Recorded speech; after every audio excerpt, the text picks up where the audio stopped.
Oh, you know what I love? Sports. I love sports. Sports. When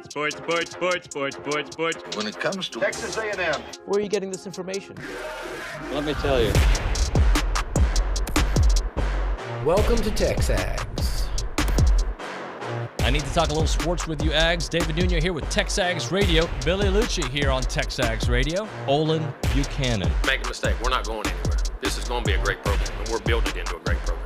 The best way for us to win is to do it together. Do you realize everybody knows who you are right now? I stand by what we do and how we do it. Schools are like, we're freaking Texas A&M, man. Like, that's about as pretty a throw-catch combo as there is. I saw the safety roll, the slot fade. I knew where I needed to put the ball. You had no other option but one hand at that point. Yeah, man, 50-50 ball, I got to come down with it. You know, if I'm betting on anybody, it's the Aggies.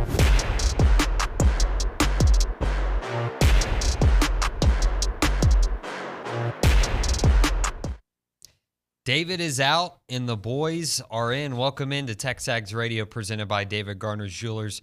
We're here inside the Rollo Insurance Studio, and it is the Go Hour presented by CC, the warehouse at CC Creations.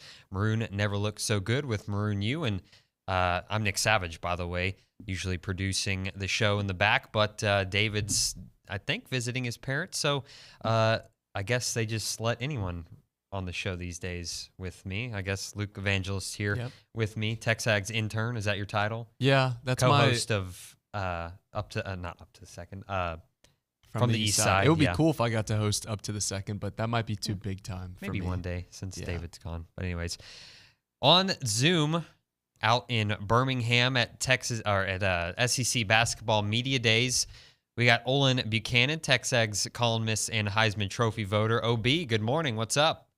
Well, yes, speaking of big time, here I am at the, in a really big time room at the Courtyard Marriott in Hoover, Alabama, waiting to head over to the Grand Bohemian, a much nicer place, today to talk with Janiah Barker and Coach Joni Taylor about the women's upcoming basketball season.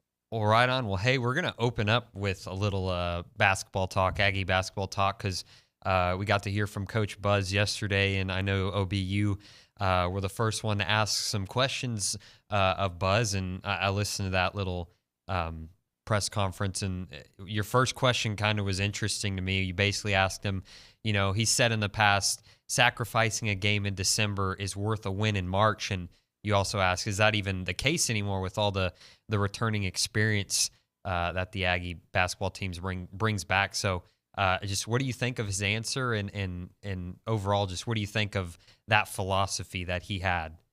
Well, the philosophy works for him. There's no doubt about it. I mean, just look since he's been here, what they've done in, pretty much like in mid-February. Even his first year, before the SEC tournament got canceled, nobody wanted to play them. I mean, they were surging late. They were playing really well. Then the last 2 years, they've made the SEC tournament final. But so he's going to do what he does. He feels like he's got something that works for him, and obviously it does. Now, here's the other side of that, though, because I was wondering, do you really have to sacrifice the game early when when you're so experienced? Dexter Dennis, the only player of note that is not returning. They should be really good. They're picked second behind Tennessee by the media to win in the SEC preseason rankings. But we know that the NCAA Tournament Selection Committee, they don't give A&M the benefit of the doubt ever. Yeah, we've seen it 2 years in a row. Again, they didn't even get into the tournament 2 years ago when they went to the NIT, even though they had just played extremely well down the stretch and had 20-plus wins. And then last year, 25 wins, second in the SEC, go to the SEC tournament final, beat number 2 Alabama, number 11 Tennessee, Arkansas a couple times. And what happens? You get a number 7 seed. So the NCAA Tournament Committee, and it changes, but in the past, clearly while A&M has been willing to sacrifice early, the NCAA tournament just sees it as as big losses. Yeah, OB, I see you're still waiting on the interns to ship the banners to you. Don't worry, we'll get right on that. But you mentioned him earlier, Dexter Dennis. How will A&M look to replace him? Is Jace Carter? Do you think he can do that all by himself, or is it going to be more of a rotational effort?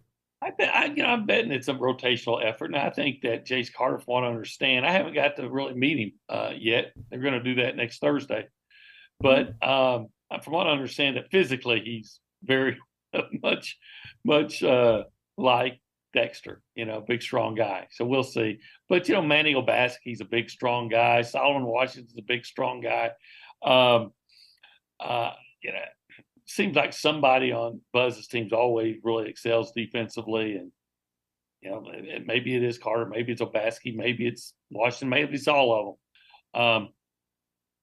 But if they do lose something offensively, I think they're going to gain it back. Defense, they're going to gain it back offensively with what Wade Taylor was toward, I guess, about February 7th last year. He really took off. He was a 20-point machine. You still have Boots, and then I think Carter and the kid, and I can't think of his name right offhand. I'm sorry. The guy from Middle Tennessee. He's supposed to be a scorer. So if they do decline at all defensively, and I'm skeptical that that'll be the case, I think they'll probably be an even better offensive team. OB, Cade in the back put together a pretty interesting note when it comes to a trend for Aggie basketball pertains to them. So the starters by class year on each of the last national championship teams in basketball. He goes back 10 years, but I'll go back about 5. Last year, UConn's team, 3 seniors, 1 junior, 1 sophomore. Kansas the year before, 2 seniors, 2 juniors, 1 sophomore. Baylor the year before that, 2 seniors, 3 juniors. Basically what I'm getting at is upperclassmen, experienced guys, has led to lots of success in March. And if you look at the projected starting lineup, you got Boots senior, Marble senior, Coleman senior, Wade Taylor junior. If Obaski's out there, he's a junior. So what do you think experience means for the Aggie basketball team in terms of success come March? Well, I think success, experience is in all things, sports, life, business. I think experience is just a valuable commodity, and there's a reason. And this is not to be a shot at him, because I think he's a great coach, but there's a reason John Calipari, with all that talent, has won national championship at Kentucky. And why is that? Well, typically in the past, he's run out 3-4 freshmen, and they're highly rated. Everybody in the country wanted them, but there's something to be said for that experience. Plus, when you start talking about all those guys, they become grown men.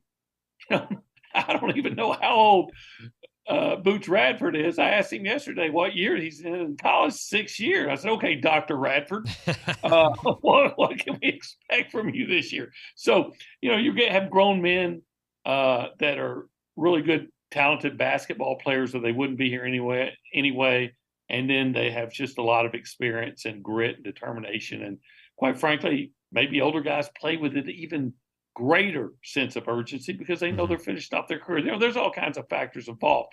But experience, as anyone in any walk, any business, any whatever can tell you, that is a great asset. And I got a bunch of it. Yeah, you definitely do. You got more than probably Nick and myself combined. You just talked about Boots, returning him and Wade. They were both top 15 in the conference in points per game. Would it be fair to say that A&M is returning the best backcourt in the league? Yeah, I mean, they got to prove it again, but based on what they've done in the past, yeah. I mean, first of all, you start with the preseason player of the year, so that gives you a heck of a start. And then you got a guy that's, again, in a 6-year college and always has been incredibly productive. So I can't imagine who's better than that in the backcourt.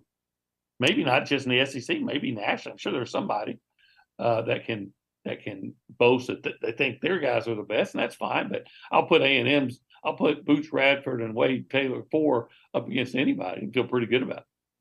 Absolutely. Talking to Olin Buchanan here on TexAgs Radio. It's a Go Hour presented by The Warehouse at CC Creations. Obi, let's switch gears now. Talk a little bit of Aggie football, and obviously not a game coming up this weekend. I feel like, we've beaten the Tennessee game to death. So let's just kind of move on. And, you and David usually do your 3 things you want to see going into a game. So I guess we'll do a little spin on it here with the bye week. What do you, I guess, hope that the Aggies are working on during the bye week? What do you want them to be working on if you got a few things? Pass protection. That's one, but then specific, number 2, specific to Max Johnson, quicker reading and release, because it's not all on the offensive line. I think that's been discussed and rehashed over and over and over. I mean, a lot of it's on. And then what else would I like to see?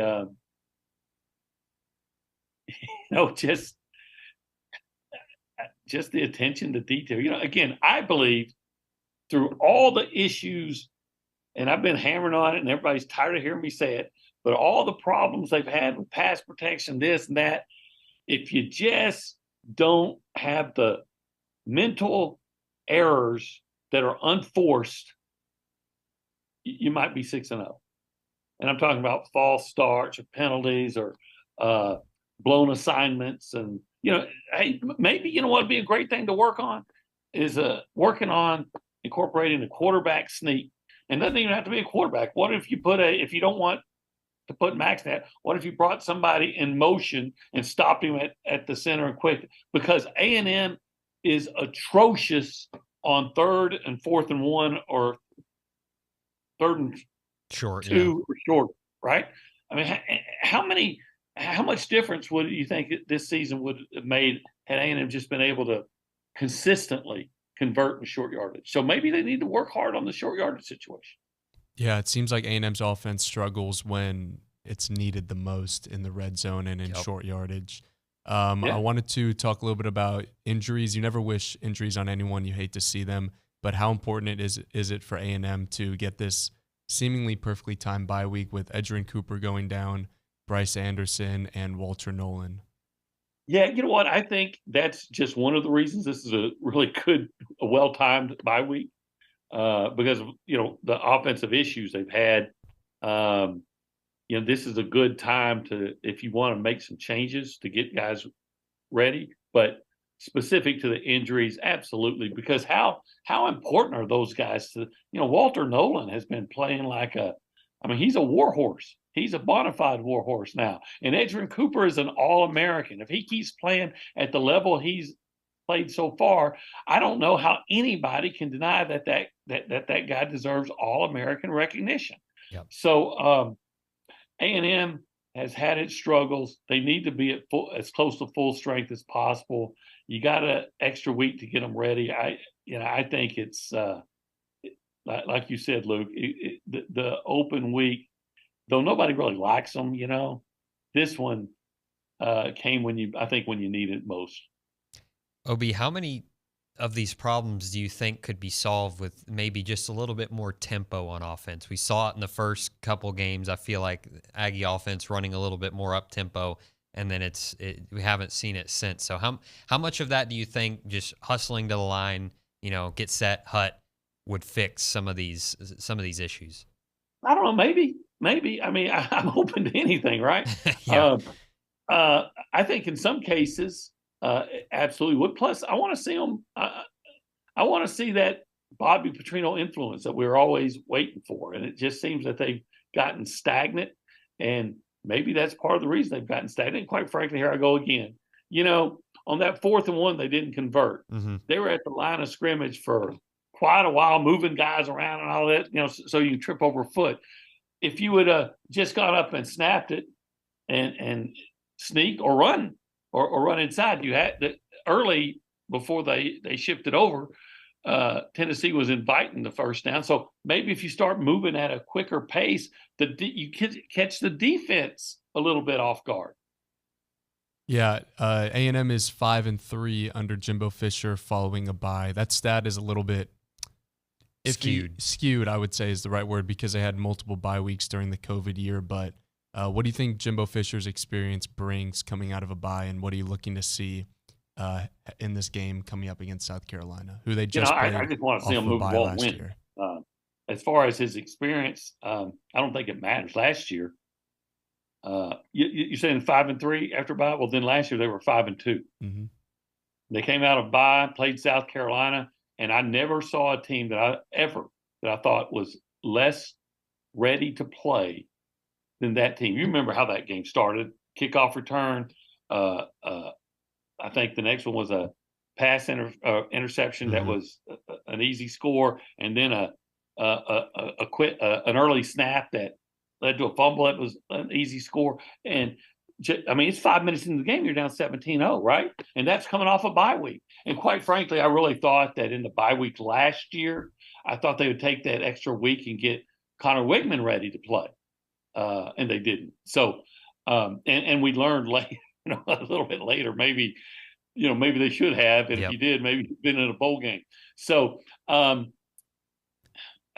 this time, I don't think track record matters at all. I think you just need to go out, make some improvement, and show that you're a better team than South Carolina. And quite frankly, it just disgusts me to even make that, to say you have to prove it, because we should just know it. South Carolina is not very good. You've got to go out and remind everybody, that you're a good football team,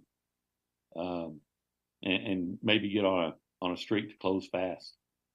OB's on the hotline. You're listening to the Go Hour presented by The Warehouse at CC Creations. If you want to be a part of the conversation, text us 979-693-1150. We're going to go over to the Angry Elephant News and Social Center, which is, again, presented by the Angry Elephant. Aggies gather at the Angry Elephant. Check in with Leanna Davidson. Good morning, Leanna. Good morning. How are you guys hosting the show? Yeah, Exciting we're great. stuff. We're great. Luke's made it so far, so we're doing well. I'm excited. So I just have some sport updates. Got Absolutely. some stuff going on tonight. The women's soccer take on number 17 South Carolina, 7 p.m. tonight at Ellis Field. We also have softball playing Blinn College tonight at 5 p.m. Davis Field, where there'll be free admission. Football is also continuing the baseball team, taking on Houston tomorrow at 6 p.m. in a 14-inning baseball game. Volleyball are on a 4-match winning streak, and they will play the Gators tomorrow night at 6:30 p.m. Let's pack Reed for that. They will also play Georgia at 1 p.m. on Sunday. That will also be at Reed Arena. The equestrian team will be competing against number 5 Oklahoma State this Saturday at 11 a.m. And the men's tennis gets underway today at the ITA Texas Regional. And then the men's golf as well will get underway this Sunday at the Furman Intercollegiate Meet. So there's a lot going on around Aggie land. Very exciting stuff. Yeah, absolutely. A little bit of everything. If you're from Australia, there's almost every word end with an A sound, even when there's not an A there. I like pronouncing my R's, hey. I'll get on that, don't worry. Thank you, Leanna. Yeah, I think Aggie softball last night played the University of Texas, but that game ended as a 2-2 tie. Yeah, I guess we're tying in softball now. No extra innings for fall ball. But anyways, OB, we're going to come back on the other side with your Heisman watch, all right? Okay. All right, sounds good. Again, that on the other side, you're listening to TexAgs Radio, presented by David Gardner's Jewelers.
Welcome back in. TexAgs Radio, presented by David Gardner's Jewelers. We're inside the Rollo Insurance Studio, and it's the Go Hour presented by The Warehouse at CC Creations. Maroon U is your ultimate stop for brand name apparel, gifts, and accessories for the entire family. OB is on the road. He's on Zoom in Birmingham, and now we're going to get into his Heisman watch, and that's brought to you by the Shirtlift Law Firm. Shirtlift Law Firm, delivering justice for those who need it most. OB, you ready to dive in? Yeah, let's go top 5. Feel free to jump in and disagree or agree or whatever. But number 5 on my list, dropping him down quite a bit, is Caleb Williams, the USC quarterback. Doesn't look like he's going to join Archie Griffin as the only 2-time Heisman recipient last week. Big game against Notre Dame. Just 199 yards passing and a touchdown and a big loss. But what really hurt him was 3 interceptions. Overall, still 2,021 passing yards and 23 touchdowns. He's also rushed for 116 yards and 6 touchdowns. But hey, in your highest profile games, 3 interceptions and a loss, that might get you eliminated in the Heisman chase. Number 4 on my list, Jordan Travis. He's the Florida State quarterback. He doesn't have gaudy statistics, but he has that undefeated record with wins over LSU and Clemson. That's certainly gaudy. Last week in a 41-3 victory over Syracuse, he passed for 284 yards and a touchdown. Overall, 1,482 passing yards, 13 touchdowns with just 1 interception, rushed for 114 yards and 4 touchdowns. But again, he's the quarterback of an undefeated team that has beaten LSU and Clemson. That makes him a Heisman contender. Number 3, I'm going with Drake May, the North Carolina quarterback. He threw for 273 yards and 4 touchdowns in that 41-31 victory over Miami last week. He's 5th in the nation in passing, averaging 317 yards a game. He's thrown for 1,902 yards, 12 touchdowns, rushed for 184 yards and 4 touchdowns. Okay, who do you think I have number 2? Jaden Daniels. You're right. Jaden Daniels, the LSU quarterback. We got a graphic in front of us with your list, so we kind of cheated. I got to read this stuff. Man, you cheaters. All right. I'm surprised you didn't go to LSU. We saved that only for the best in the Buchanan household. That's right. Anyway, so he leads the nation in total offense, averaging 401.3 yards a game, 3rd in the nation in passing. Last week against Auburn, 325 yards passing and 3 touchdowns. Also rushed for 93. Overall, has completed 73.1% of his passes for 2,294 yards, 22 touchdowns, just 3 interceptions on the season, the same as Caleb Williams last week. He's rushed for 515 yards and 4 touchdowns. So the obvious number 1 is Michael Penix, the Washington quarterback. He became the undisputed front runner for throwing 4 touchdown passes in the most high-profile game last week. He threw for 300 yards and for the 6th time in that 36-33 victory over Oregon. He averages 383.5 passing yards, which leads the nation. He's thrown for 2,301 yards in 6 games. That includes 20 touchdown passes, and he has just thrown 3 interceptions on the year. So, guys, that's my Heisman rankings. What do you think? Well, I like it. It may be October, but we can still talk about Drake May. I did want to ask you, at this point in the season, do you think it's more likely for a Pac-12 quarterback to win the Heisman or a player from the field? That's a great question because, all right, here's why. It's more likely that a Pac-12 player, because that is the field, right, for the most part. Yeah, and it's because, and I hate to say this, I mean, I really do, but I think most Heisman voters have gotten lazy and do what ESPN and national media tell them to do, because Michael Penix, there's no question he's having a great year. But you look at some of the other guys that are considered contenders, like Caleb Williams, Shedeur Sanders was, Bo Nix, even the Washington State quarterback was getting some run. Now, you tell me, are there that many just great quarterbacks in the Pac-12, or are that many terrible pass defenses in the Pac-12? Yeah, I would be willing to bet it's a little bit of the latter there, but My question is just that I don't. Are there any like skill players that have gotten any run this year outside of like Blake Corum at Michigan? I know he was early on in your list, but ever since then, it's just been quarterbacks, and that's not just your list, Ob. I don't think any. Well, who is there? Yeah, need the running back that's running backs just about has to have a 2,000-yard season, or close to it. Who is that? Now, the receiver. Okay, so Luther Burden, is he? You got to call him a Heisman contender. Now, I think the best player on LSU's offense is the receiver. And why I can't think of his name is because it was early, but everybody knows what I'm talking about. Malik Neighbors. Neighbors, yeah, one of your neighbors. He may be the best player in the country, but Jaden Daniels gets credit for every time he throws, and Jaden Daniels having a great year. So I'm one of those guys that doesn't like to be locked into a quarterback, but tell me who's the option. Yeah. If Travis Hunter doesn't get hurt, you think he's anywhere in that picture? Probably not, because Shadur would still be the guy had they not. Plus, they're not that good. Yeah. You got to be a winning team. Unless you're Paul Hornig from Notre Dame in 1956, I think it was, something like that. The only Heisman Trophy winner from a losing team, of course, was Notre Dame, so that doesn't, the rules don't apply. And the media, and its infinite wisdom, chose him over Jim Brown. Yeah. Ob, we're going to hit a break on the other side. We're going to get into your SEC power rankings, and we're going to do a little pick six, all right? All right. All right. You're listening to TexAgs Radio, presented by David Gardner Jewelers.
Welcome back in. TexAgs Radio presented by David Gardner's Jewelers. We're inside the Rollo Insurance Studio, and it is the Go Hour presented by The Warehouse at CC Creations. OB, before we get into your power rankings and pick six, we got a fun text on the text line, so we'll go back to the Angry Elephant Social Center. Leanna, go ahead and read that one for us. So an anonymous texter asked, OB, you talked about getting Connor ready in the off week. What about Marcel Reed? Yeah, I wonder if Marcel's physically ready, right? Maybe. I think that we saw that Connor was. I just don't know that Marcel in his development is probably at a stage that Connor was last year. Now I haven't seen Marcel play, but physically, from what I understand, he may not be. Physically, it's probably best for him to grow a year. Mm-hmm. I got you. Well, let's. What I understand. Where do you want to start, OB? Do you want to do your power rankings, or do you want to just knock out some pick six real quick? And you're in charge, dude. Okay. All right. Let's do a little pick six action. Let's start there. All right. Okay. Okay. Week 8. We're going to start off first game on the list. Number 17, Tennessee at number 11, Alabama. 2:30 kickoff at Bryant-Denny. That game's on CBS, and Alabama is favored by 9.5. Man, I think Alabama's going to win that game, but that's a rivalry game. Yeah. That's an arch rivalry game, and I've seen worse Tennessee teams than this one play close against better Alabama teams than this one. Remember Mount Cody blocking a couple of field goes back in 07, or I think it was about that. But I'm going to take Tennessee in the points. I think A&M win. I think Alabama wins. I think A&M should have won both, but I think Alabama wins. But I think Tennessee can stay within 9.5, 9 points. What do you think? Yeah, I think so too. I mean, last year, I don't remember what the line was. Maybe you have a better recollection, but I feel like Bama obviously was a better team than they are this year, so I'm sure they were a little bit more favored, heavily, or more picked. But I mean, this year it just seems like they're a lot more evenly balanced than they have been, which is the case for the entire SEC. So, I mean, it looks like it's going to line up as just another classic like last year. Who do you want to win? Tennessee, I guess. I think we're going to give our pick six tomorrow. We'll do this again. So. I didn't ask who you're picking, you think will win. I'm just asking who you want to win. I guess Tennessee. Yeah. I'm kind of neutral about it, to be honest. Tennessee winning at least keeps the West open. A little bit more open, even though there's like barely any hope. Thinking big picture. It, Luke. I would like Tennessee to win. There you go. Okay.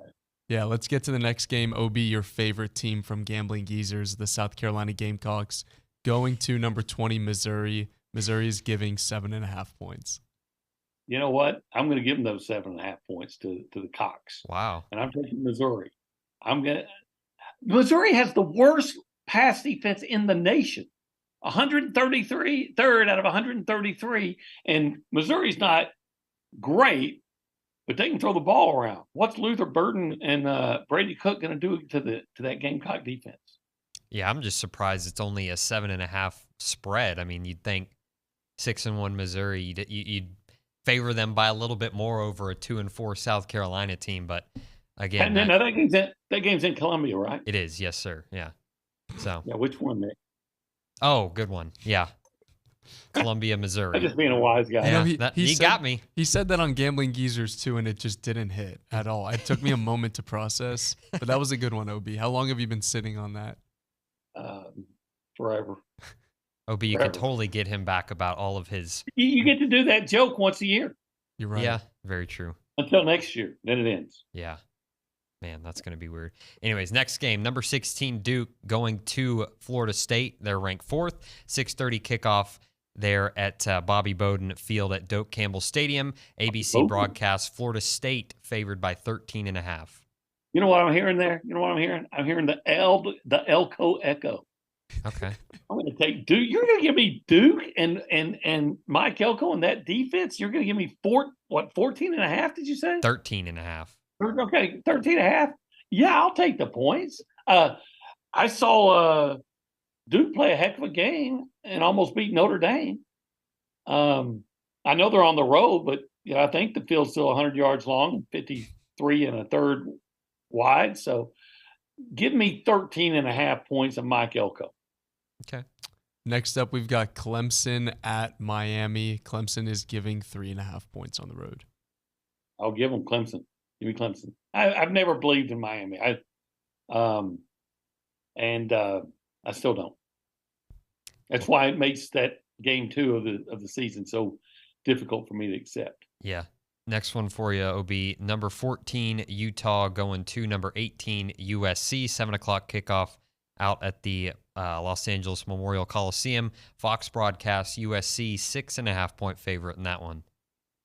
Yeah, I'm taking USC. I'm going to give the set. I think USC wins by a touchdown. Look, for all their issues, USC can score.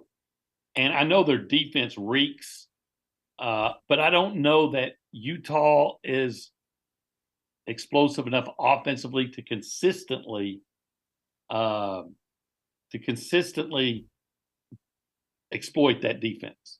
But I think USC can score on just about anybody except Notre Dame.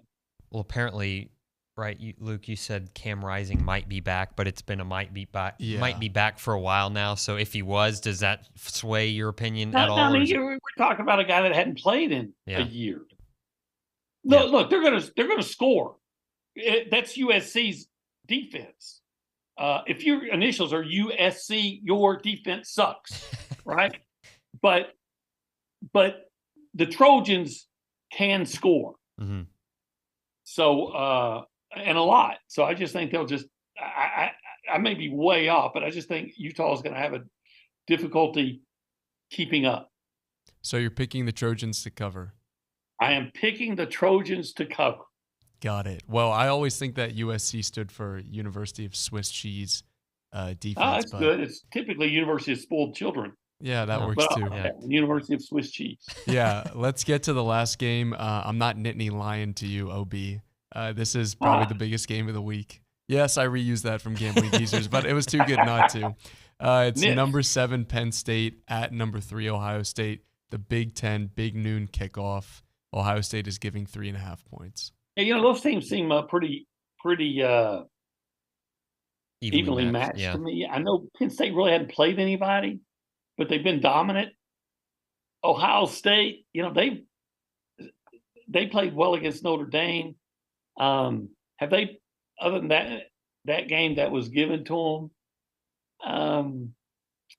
I think I'm going to take Penn State in the points. I don't feel good about like if I was in Vegas, I wouldn't even bet this game. I'd stay away from it. But since it's on our list, I'm taking Penn State and the points. Yeah, to be honest with you, I have seen the least amount of Ohio State up to this point in the season that I think I can remember. Mm-hmm. I mean, outside of their big game with was it USC or Notre Dame? Sorry, earlier in the year where they won on that last second. That's about all I've seen of them. Yeah. So I agree with you, Obi. That's kind of a I don't know what to think. I'm thinking James Franklin's going to make sure he has 11 players on defense at all times. Yeah, that's a good point. All right, Obi, quickly, we're going to get into your SEC power rankings. So whenever you're ready, take it away. Okay, be glad. Go ahead and disagree whenever you want. Number 1, I got Georgia. Number 2, I'm saying Alabama. Number 3, I'm not even believing this. I'm putting Ole Miss. But they did beat LSU, and LSU's number 4 on my list, followed by Missouri. Okay. 6, I have Kentucky.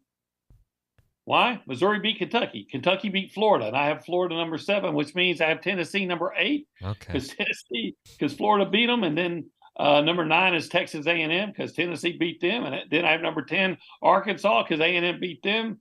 Number 11 Auburn. Number 12 South Carolina. 13 I've got Mississippi State, and 14 the mighty Vanderbilt Commodores. Okay, so we got. I made a list just for fun. Our list varies quite a bit, but I think that's just because I'm stupid is all it is. But I see what you did there with kind of they beat them, so they beat them. Don't you play to find out who's better?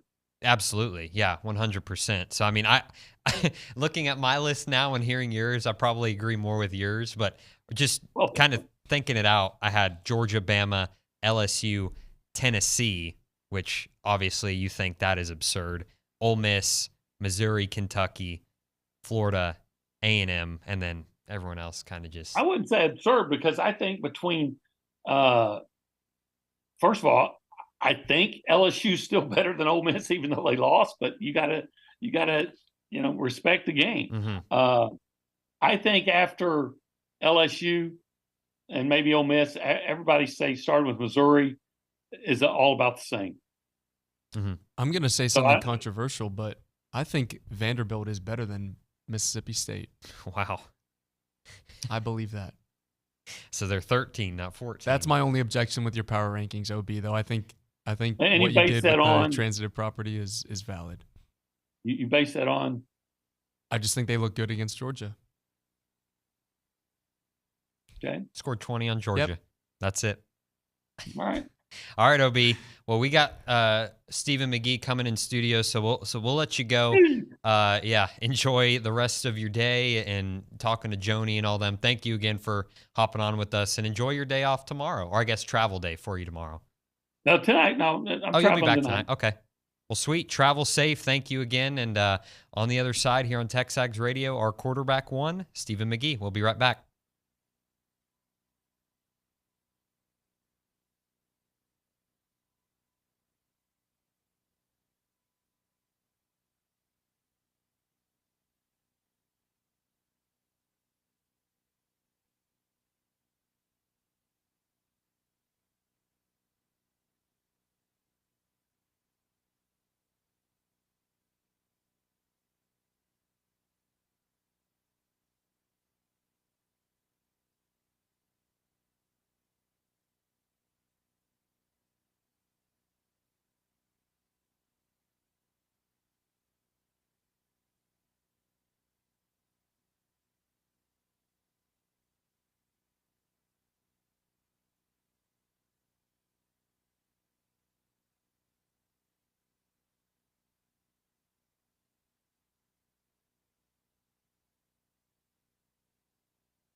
Welcome back in TexAgs Radio, presented by David Gardner's Jewelers. We're here inside the Rollo Insurance Studio, and it's the Go Hour presented by The Warehouse at CC Creations. Maroon never looks so good with Maroon U. We got our QB1, Paragon Financial's best and awkward Stephen McGee in studio with us. You know what I've noticed about the young generation? What's up?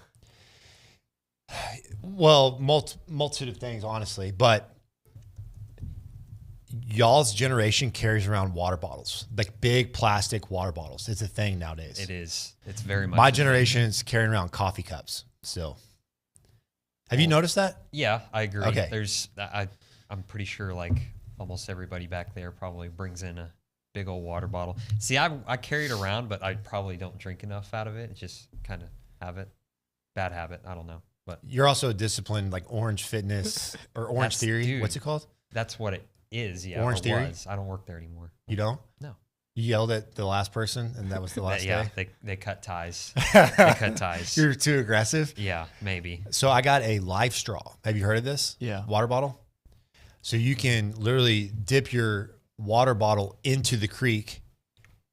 Oh, like filters it? And it filters it for you. So I got it before last week's trip to Tennessee because I was going hiking in the mountains. Nice. With my old teammate, Kirk Elder, who's a Green Beret, and he likes to go off the grid. Oh, yeah. And I didn't want to die of thirst. There was a million things I could have died of on that trip, but it wasn't going to be because I was thirsty. Yeah. And it came through. That's I've had my water bottle since I was in middle school, and I get what you're saying because I don't know if plastic water bottles were a thing in like 1960 when you were in middle school. They weren't. That, you know, it was the beginning generation of the Gatorade squeeze bottle on the sidelines, you know? Yeah. Do that motion one more time. You are silly, see? Okay. He's got more zingers than I do. Really. So here's another thing of your generation. Crew socks. I had a high school kid tell me that my no-show socks were zesty. I got no-show I'm wearing socks on. no-show. Yeah. All right. Here's the final thing, and we'll move on to whatever we're going to talk about. It's okay. Croc sandals. I don't have Crocs. Croc sandals with the little buttons in the holes. Bless it. I can't do that, man. Like I think I've seen. And they'll work out at the gym in the Crocs that's with weird. crew socks. That is kind of strange. Kind of? Very. Yeah. Thank you. Very. Yeah. But anyways, I guess we can dive into football. We got a couple minutes left here. So just, you know, the Tennessee game's kind of been beaten to death on here, but we'll dive into it for just a bit. So just in your eyes, what exactly went sideways for the Ags? I think a multitude of things. You know, it's the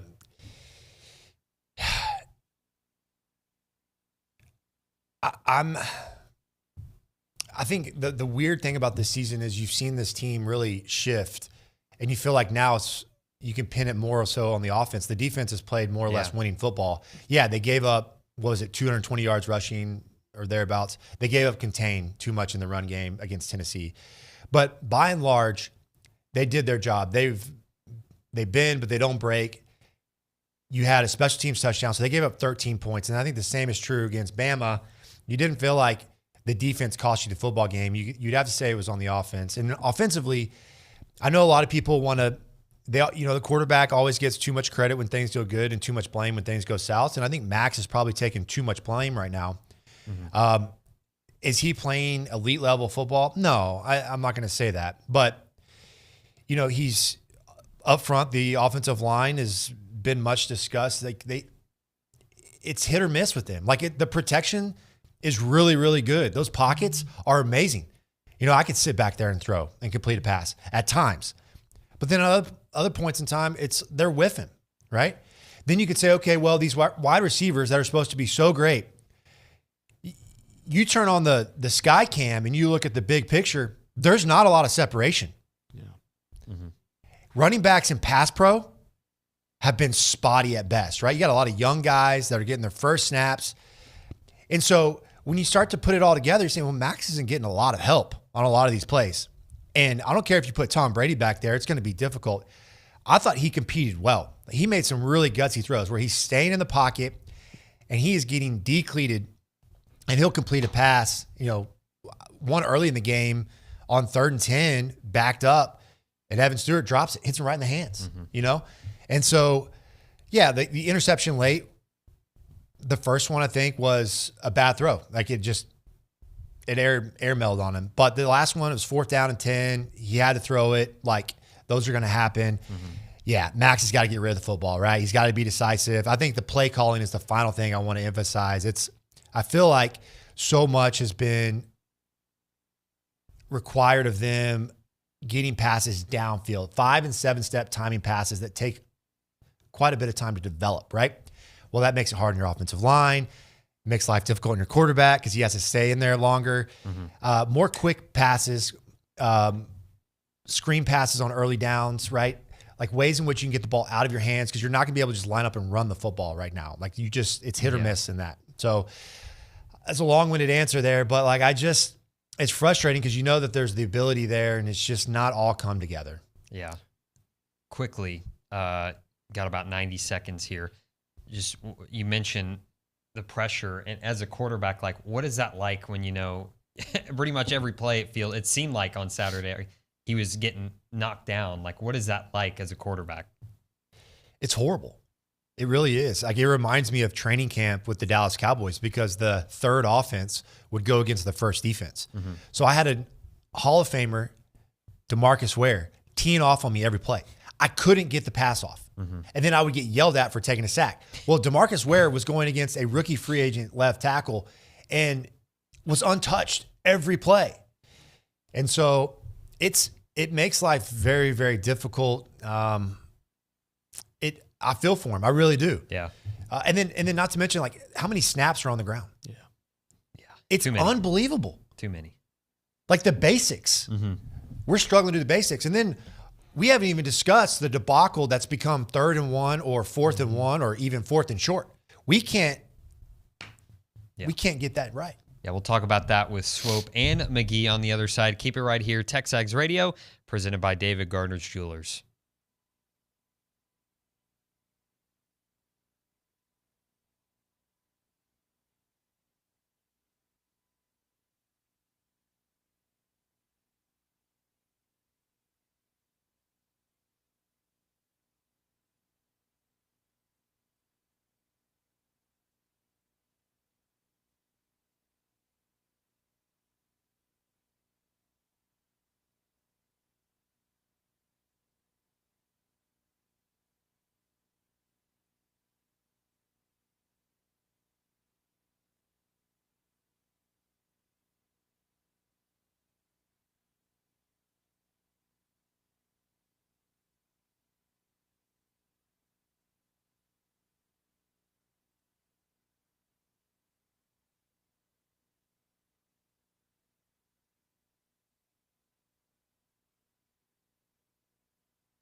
Welcome back in TexAgs Radio, presented by David Gardner Jewelers. We're here inside the Rollo Insurance Studio, and joining us, former Texas A&M wide receiver Ryan Swope. Howdy, good to have you. Hey, how you guys doing, man? We're making it. Yeah. Apparently you're a little frustrated coming in here. Yeah, a little bit, man. A little bit. As I got McGee over here tweeting. McGee. I was checking my sleep score. Wow. How'd you do? Green, yellow, red? I got a green, 84. Good. That's you good. Executed. Good night to rest. I wonder what mine is, dude. 3 nights of red, sleeping in a tent with Kirk Elder in the Smoky Mountain Park. That was miserable. Oh gosh, how was Just that? for the record, Did y'all have a fire? Yeah, in the rain. Oof, dude, they're just. Did he tougher. say good? Jackson, Chris, and Kirk tougher than I am. You said they're all Green Beret, or just one of them's a Green Beret? Kirk is. Did Kirk. y'all kill any snipe or anything like that? That's where we should David have gone is. Snipe hunting. David is snipe hunting right now. Of That's course where he is. I didn't get any sleep. I came back physically exhausted, and it's probably took me 3 nights of rest before I felt good. I slept for 5 hours night 1. I got an 85 recovery. Green. I was just so physically exhausted. Yeah. I felt like I was going through Bud's school. Navy yeah. SEALs? Yeah.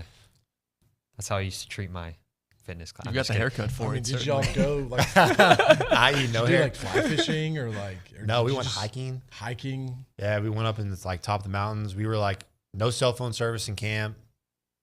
Had a pop-up tent on top of the truck. They had another tent. Cooked over a fire. Some steaks, yeah. Chris could cook. I mean, we had good food, but I can't go off the grid for 3 days. No shower. Oh, yeah. Didn't shower for 4 days. Ended up Roughing showering it. at the Asheville, North Carolina YMCA. Got a day pass. Went in there, took a shower on the way back home. That's awesome. I had 1 meal of food. 1 in 24 hours. That's awesome, man. Got good. I was cranky. I was like an old woman. The Snickers commercial? That was me. I felt like they were having. You're not you when you're hungry? Yeah. Yeah. All right. Well, Swope, it's been actually last time I think you're on the show was before the Bama game, so we haven't talked to you in a while. Just what do you make of everything that has preceded that? Well, I've had a couple weddings here, so unfortunately, I've kind of been out the last 2 weeks, and but everything I didn't get to watch the Alabama game, and I got to see bits and pieces of the Tennessee game, and but everything I saw and everything I've been reading about and just kind of puzzling these games together, it's not good. We've got a lack of continuity in that locker room on our offensive line. We can't protect our quarterback. We can't put the ball in the end zone. I saw a stat that when's the last time we've scored a second half touchdown? I think it was 3 or 4 games ago. Wow. You're not going to win football games if you can't put the ball in the end zone. And this is crazy. We're even sitting up here talking about this because I would have thought week 1, 2, 3, what was our big concern? It was defense. Yeah. And here we are talking about how can we score? How can we put the ball in the end zone? And I feel like our play calling has been below average. Now it's obviously hard when you can't protect your quarterback, can't run the ball effectively. It's hard to get the ball in the end zone when you can't do those things. So, yeah, what are you looking to see? What improvements and what changes do you think need to be made during the bye week? You've been in that locker room before. What is practice? What should it be like during this week, and what goals need to be accomplished? It's a great question. Well, first things first, you got to get healthy. You got to take care of your body, and I guess you just kind of got to hit the reset button. I don't know. I think it's a little different these days. At least it does feel different from me being a fan versus me being a player. You're at least competing, trying to go get in a bowl game, and now you got bowl games don't matter. I mean, half the team sits out of the bowl game, and so you're.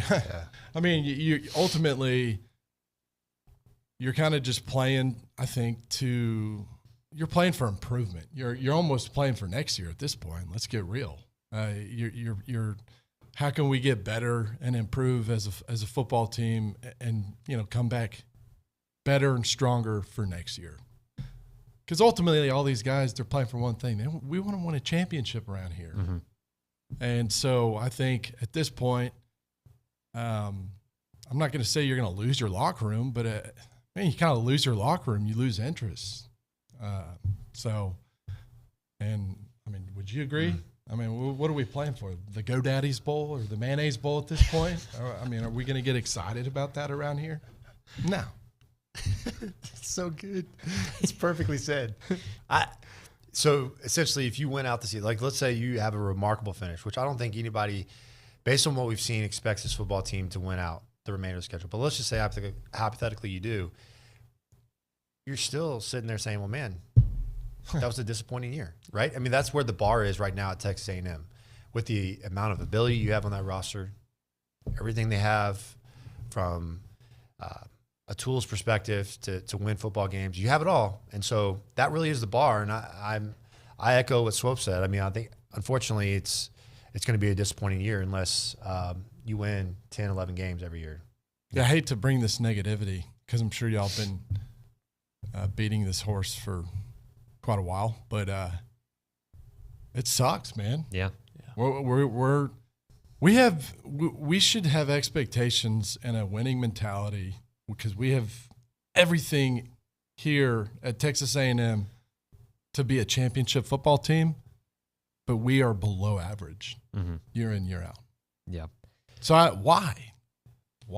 That's the what I refer to as the $1 billion question in the offseason. And I don't know. It's just I wish we could figure perplexing. it out. I know.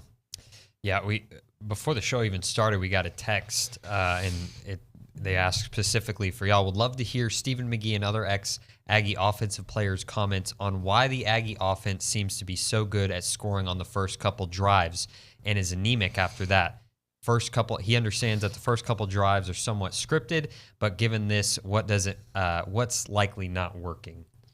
Yeah, I think one of the big things I see this from our perspective on defense, like when you're playing even a lesser quality opponent, I don't know, pick it like Sam Houston State at home. I mean, there's times when, yeah, clearly they're an outmatched opponent, but in the first couple drives, you see their offense move the football. It takes your defense time to adjust, to figure out this is how they line up, this is how their cadence works, this is what, and then once you kind of figure out, your defense settles in, and then you're able to expose their weaknesses, whether it's just little things like figuring out their cadence, whether they're on the clap, whether they're doing audible.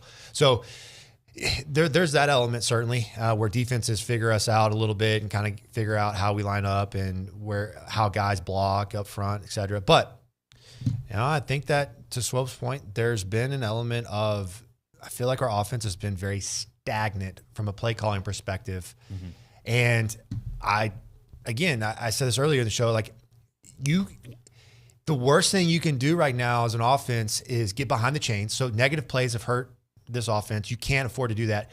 But you've got to have plays that get the ball out quick. Like you've got to play downhill, and then it's on plays 5, 6, 7, 8. Once the drive is extended and you get a defense that's a little bit more tired that can't pin their ears back like they did on plays 1, 2, 3, now you take your shots, right?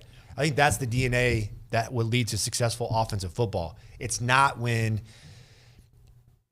you come out and you first play the game, you're striking up a double move that takes, a 7-step, two hitch timing throw. I mean, good luck, right? Yeah.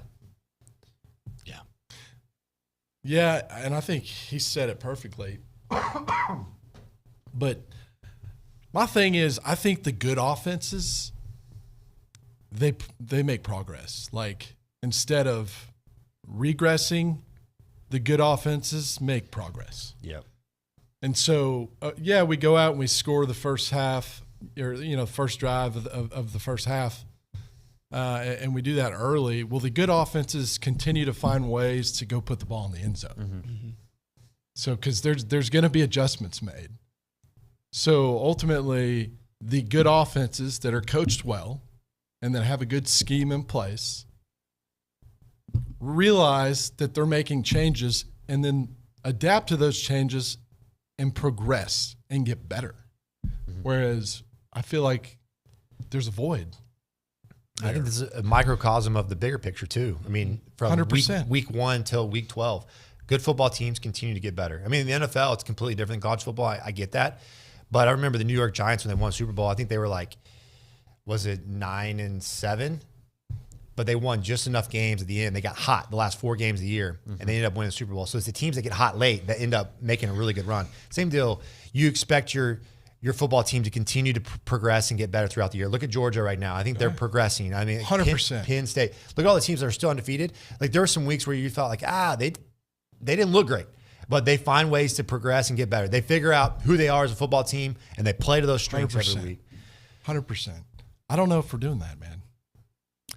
I don't think we are. 2020 might have been the last time you saw the team get better every single week. Now, could you say that defensively? Maybe you can. This is. I I'm feel like talking. they've This gotten is better 100%. offensively. Defense has played great. How about special teams? We haven't mentioned special teams. So 4 weeks in a row where you have not given up. You've given up a non-offensive touchdown. That's unacceptable. Missed field goals every week almost. You're on just basic kick cover. Don't forget about the touchdowns you've given up against Bama and Tennessee, but just basic kick cover. They're getting the ball consistently on the 30-plus yard line. That's huge. Yeah. From a statistics perspective, if you look at where an offense starts a drive, whether that be on the 20, with each additional 10 yards, your likelihood of getting points on that drive goes up substantially. Yeah. I'll never forget that statistic. It's always – so field position matters. I remember against Bama on just kickoff cover, they were consistently getting the ball outside the 30, like 30, 35-yard line. That's huge. Huge. Mm-hmm. You're playing in a hole. Yeah. And then punt, like we haven't – I don't feel like we've punted the ball well. No. Oh, no, Not it's at been all. terrible. We hadn't done. And I'm not my feelings toward special teams. Can't run the ball. You can't run the ball. That's another thing. Even though I love 8, I love Moss. No, 8 can run. No, it's not on him. Like it's not on him. That dude's gritty, and I love him. But we can't run it consistently. Which then we can't pass the ball either. Yeah, which if you can't run the ball, I mean, if you can't run it consistently, then you're going to be in situations when you get shut on first down. Now all of a sudden you're in 2nd and 10 and 3rd and 10, which makes life miserable for Max. So you kind of become the victim to your own failures. Yeah, and it just kind of. Yeah, offsides, penalties, shooting yourself in the foot, false starts, all that stuff. That stuff. You're shooting yourself in the foot. Absolutely. And you kill drives, you kill tempo, you kill momentum, and offensively, you cannot afford, especially right now. You could afford it when you're playing, Lafayette or ULM or Maine. Mm-hmm. But this is the SEC West. They got a football team? Maine has a great program. Let me tell you, boys, they are trending up. You can get away with that stuff when you're playing those teams. Yeah, 100%. This is the SEC West. Yeah. We do this stuff every single week. We jump off sides. We give up penalties. We can't snap the football to our quarterback. I saw he had 7 or 8 bad snaps. Yeah. He had 3 hurries and I mean, there's just no continuity on that line. Yeah. And honestly, it's sad because this is quite frankly a very weak SEC West. Yeah. No but this is we're in a dark place. Yeah. Let's look a week ahead to the South Carolina game. Let's do that. Let's get a little positive. Yeah. Let's get positive. Well, let's get negative first. Last year, played South Carolina off a bye and lost. They were not ready to play that game at all. The kickoff return, the bad snap. It was like 20-0. 17-0 with like 5 minutes into the game. So what do you need to see in the first 5 minutes of this game off a bye? What's your checklist? Let's not jump off sides and burn timeouts, maybe. You can't beat yourself, to Swope's point, but you better get after their quarterback. Yeah. If you give him time, I'm not trying to act like I'm a Spencer Rattler fan at all. He's pretty good. He's gotten better. He has unbelievable arm talent, right? Can we say that? Like just a pure thrower of the football. Yeah. So like last year, we give him time, he's going to pick you apart. And I think, unfortunately, that he could be the best passer that we're going to face all year. in 12 games, Yeah. like just a pure thrower. And so that scares me a little bit, right? If you can get home, because there's been moments, as good as this defensive line is, we don't have a true, like, pure edge pass rusher like a Von Miller, right? So there has been times when they've been blocked up pretty well.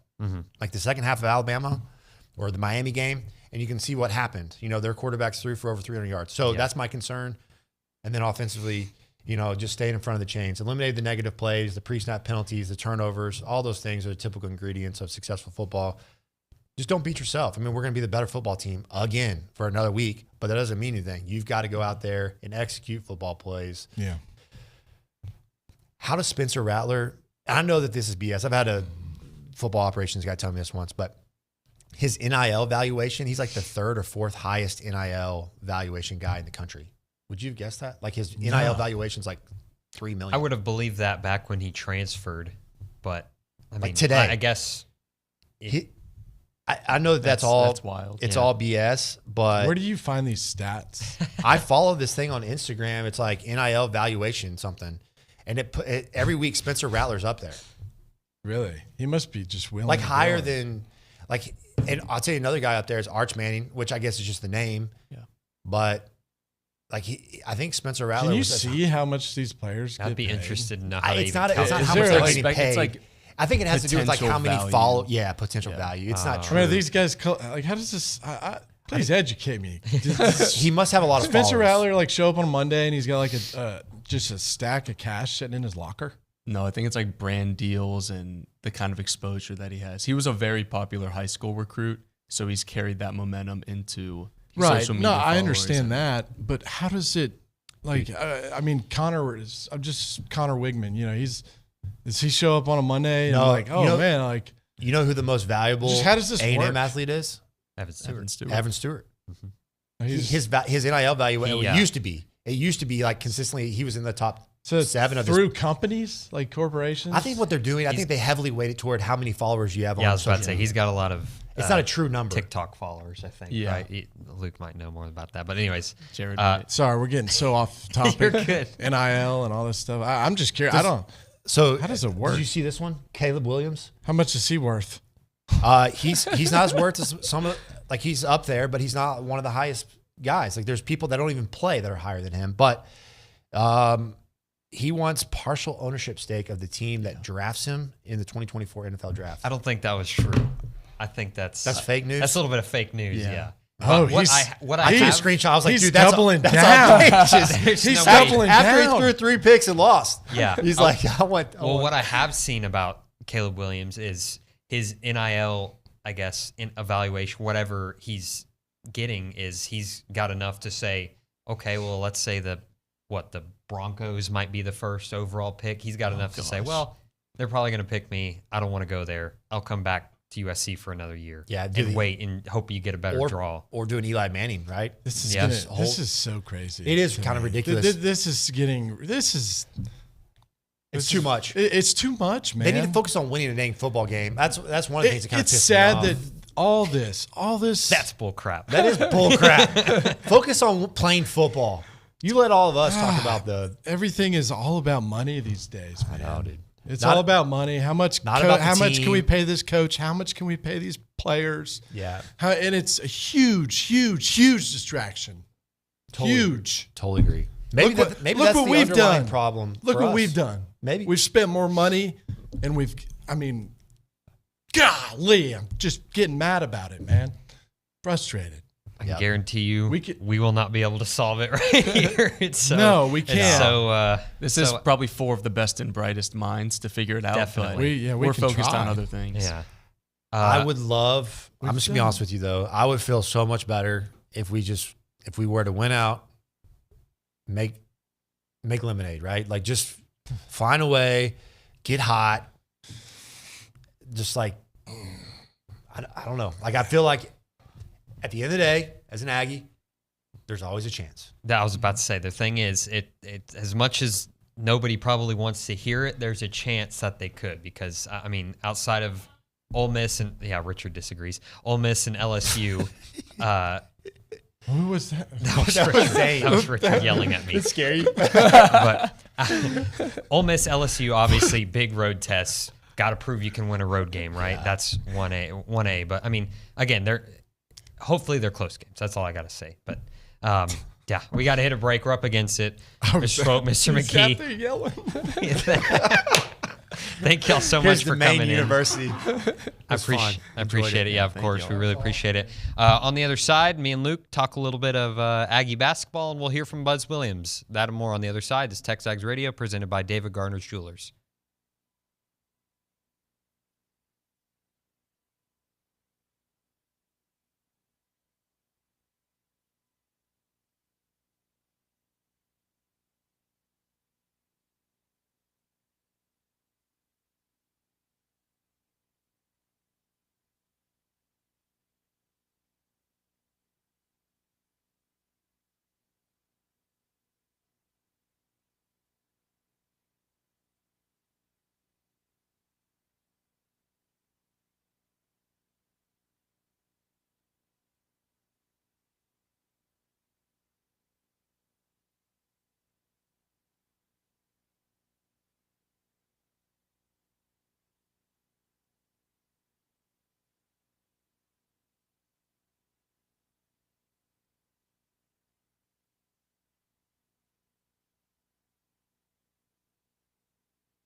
Welcome back in. TexAgs Radio, presented by David Garner's Jewelers.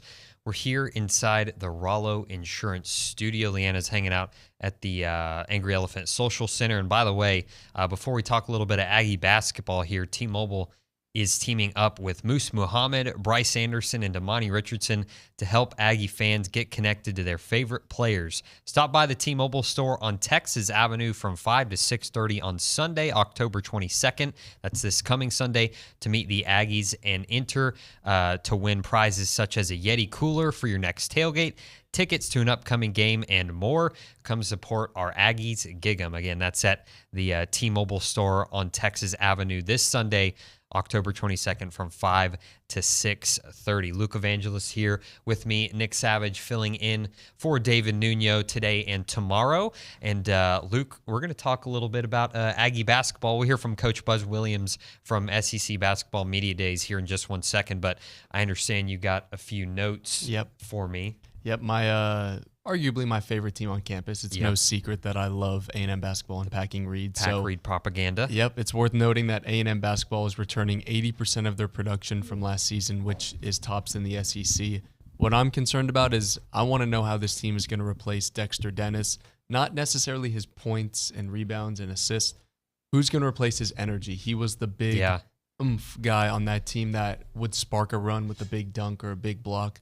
Who's going to do that? We know that Jace Carter and Eli Lawrence and Manny Obaski can score, but from that guard position, who's going to bring that energy and that defense and that will? And then finally, I want to see how this team plays away from home in the non-conference.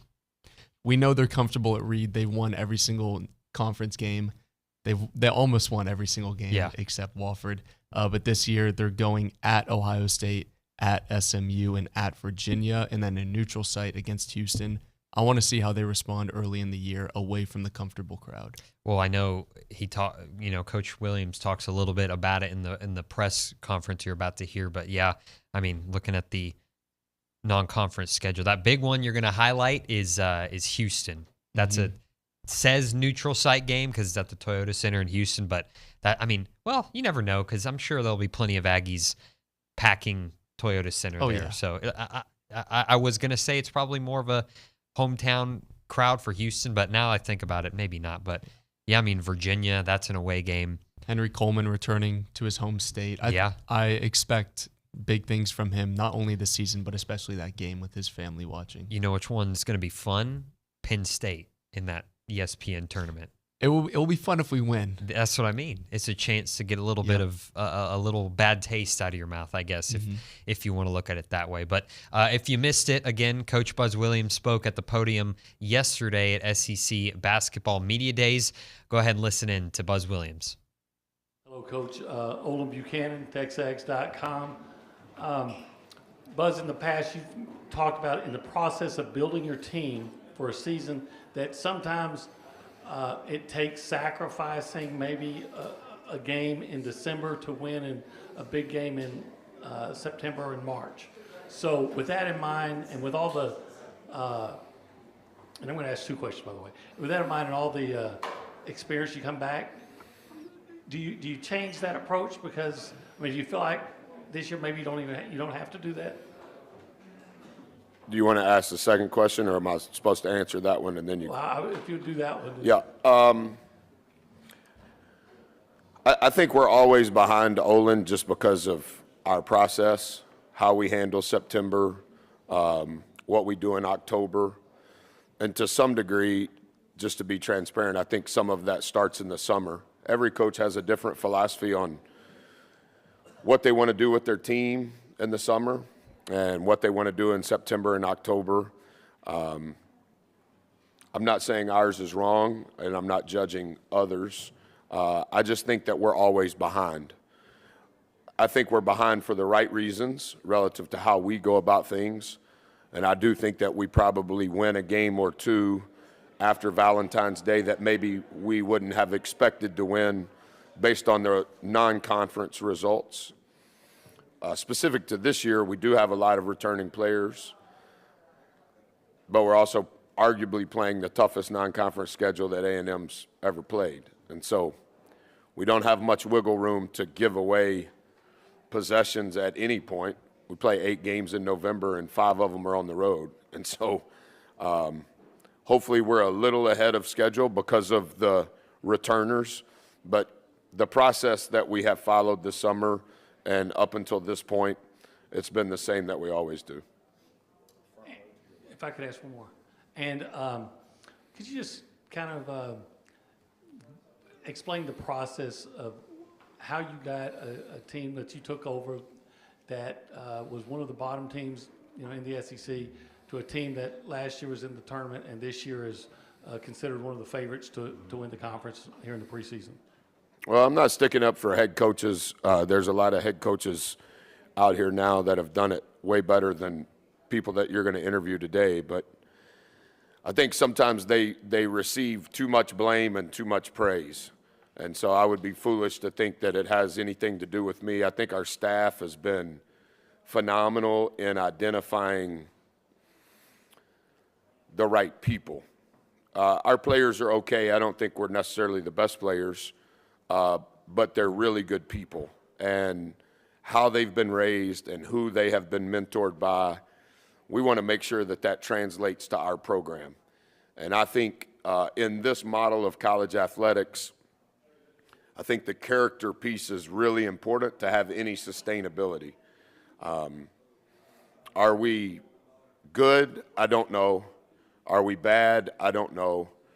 But to your point, every year that I've been here, I think it's preseason 12th, preseason 11th, preseason 12th, preseason 6th, going into today. So I can't take any of the credit. I have to give credit to our staff, and I have to give credit to the parents of our players, because I think it's been a slow build. And in truth, we haven't won an NCAA tournament game, and that's probably what they talk about on your website. Bad coaching, I understand. But I think our staff has done a really good job of finding the right people for all of us to coach. John Zena with Associated Press. The number of freshmen in Power 5 conferences has gone down like 25% over the last 4 or 5 years. I know part of that's COVID year, obviously transfer portal. Is that a concern that there are some high school prospects not getting chances? And you think it's kind of more cyclical once the COVID year is done and all that? Yeah, good question. I'm not sure what the article is you're writing, but I think there's a lot of layers to that. Every coach would probably have a little bit of a different answer. And to your point, I don't know that any of the data will be conclusive until all of the COVID seniors are done, which I believe will be this year. So is any of... And that was Coach Buzz Williams from SEC Basketball Media Days yesterday. Coach Joni Taylor, Janiah Barker, and I think a one or two more players from the women's team will be speaking today. OB's out there in Birmingham getting all that good content for you on TexAgs. So if you're not a subscriber, head over and check it out. But right now we're going to hit a break. On the other side, we'll get to Aaron Torres of Fox Sports Radio and Aaron Torres Online. That's coming up next right here on TexAgs Radio, presented by David Gardner's Jewelers.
Little Stone Temple Pilots bringing you back here on TexAgs Radio, presented by David Gardner's Jewelers. We're inside the Rollo Insurance Studio, and we're going to go out to the hotline with Aaron Torres. And Aaron Torres is bringing us around college football. That's brought to you by Milliken Reserve, a College Station community featuring homes, trails, farms, and wide open spaces with a mission to build a healthy community around nature. Take part in the Milliken Reserve community with Conservancy membership. Learn more at millikenreserve.com. AT, what's up? Thanks for coming on with us even when Nuno decides to dip. No, Nick, you need to rephrase that. Especially when these are the best episodes. These are my favorite episodes to do. When the substitute teacher's in, we get to have a little bit of fun, to spit some spitballs. We don't have to be all serious and uptight. No, I'm kidding. I love Nuno, but I love coming on with you. And, I'm ready to talk Aggies. I don't know how deep you want to get into last week, or if I've been too critical, or if everyone's too critical, or whatever. But I'm ready to take it wherever you lead me, my friend. Yeah, well, I mean, I think the overall sentiment just kind of has shifted. I think that's fair to say. But yeah, like I've been checking out your Twitter feed. I've been checking out the Aaron Torres podcast, and I know you got some strong takeaways after that loss to Tennessee. So I'll let you take it from there, man. What did you see go wrong in Rocky Top, and just where do we go from there? Yeah, and this one, after I kind of share my little spiel, I kind of want your opinion as somebody who eats, sleeps, and breathes it every day. Listen, I think what's frustrating about last Saturday, and frankly, I think you can go back to 2 weeks ago when I was maybe a little bit more critical than Nuno was. David and I talked about it last week. They're winnable games where, I'll be honest, I feel like the coach let you down a little bit. And so, I look at the situation last Saturday where, first of all, and by the way, I understand injuries. I understand we're with the backup quarterback, but you just have so many opportunities. You have a situation in the first half for a second straight week where where the clock, you have an opportunity to stop the clock late in the first half, maybe put up some more points on the board, and you kind of take it into halftime, whatever. I just think it speaks to the larger situation of all the stats that have been thrown out over the last couple of weeks. 8 straight road losses. Mm-hmm.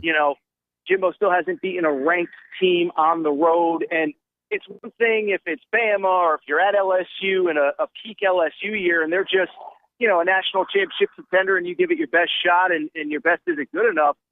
I don't want to speak for anybody. I don't think Texas A&M certainly gave their best shot against Tennessee, and it was a shootout where, let me put it this way.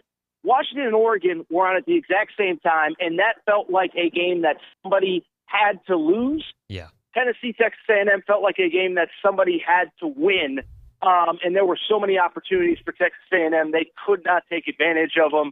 And so from my perspective, I think a lot of it does fall on the coach because whether it's just Saturday or bigger picture, you don't get paid $9 million a year to literally never win on the road, especially against good teams. So that was my perspective. But again, I'm curious from the perspective of the callers and the listeners because I want to be fair and I kind of want to, know if I'm on base or if I'm completely off base here.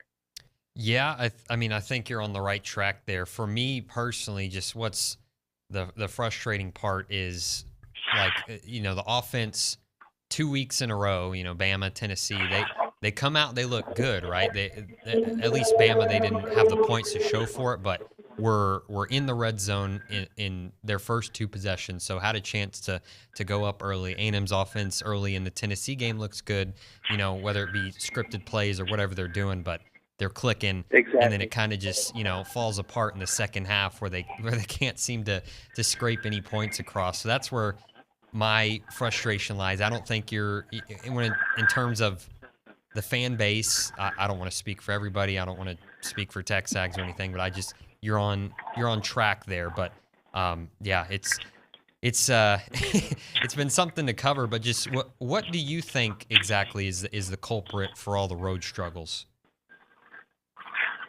For the road struggle, listen. I mean, it's a different environment. And I think every game's a little bit different. I would have liked to see Jimbo certainly be a little bit more aggressive against Bama because I thought that was a statement opportunity. you shouldn't be, if the assumption is Bama is a favorite in College Station, they were picked in the preseason to win the West, you have a chance at home to make a statement. And, oh, by the way, the SEC West is on the line. Mm-hmm. Like, that's where I would have liked to see a little bit more aggression. I think, last week, okay, you can argue you're on the road. Tennessee maybe isn't as good. Maybe you're waiting for Joe Milton to make a mistake. But I just think, I think the thing, and I talked about this on my show for sure, I think the thing that stands out is, Jimbo's supposed to be this offensive savant. I understand that he's, handed over play calling duties to Bobby Petrino, and Bobby Petrino's supposed to be an offensive savant. And it just looks to me like he doesn't trust the offense. Now, again, I get it. Max Johnson is not Connor Wigman. I get that this is a backup quarterback. You're on the road.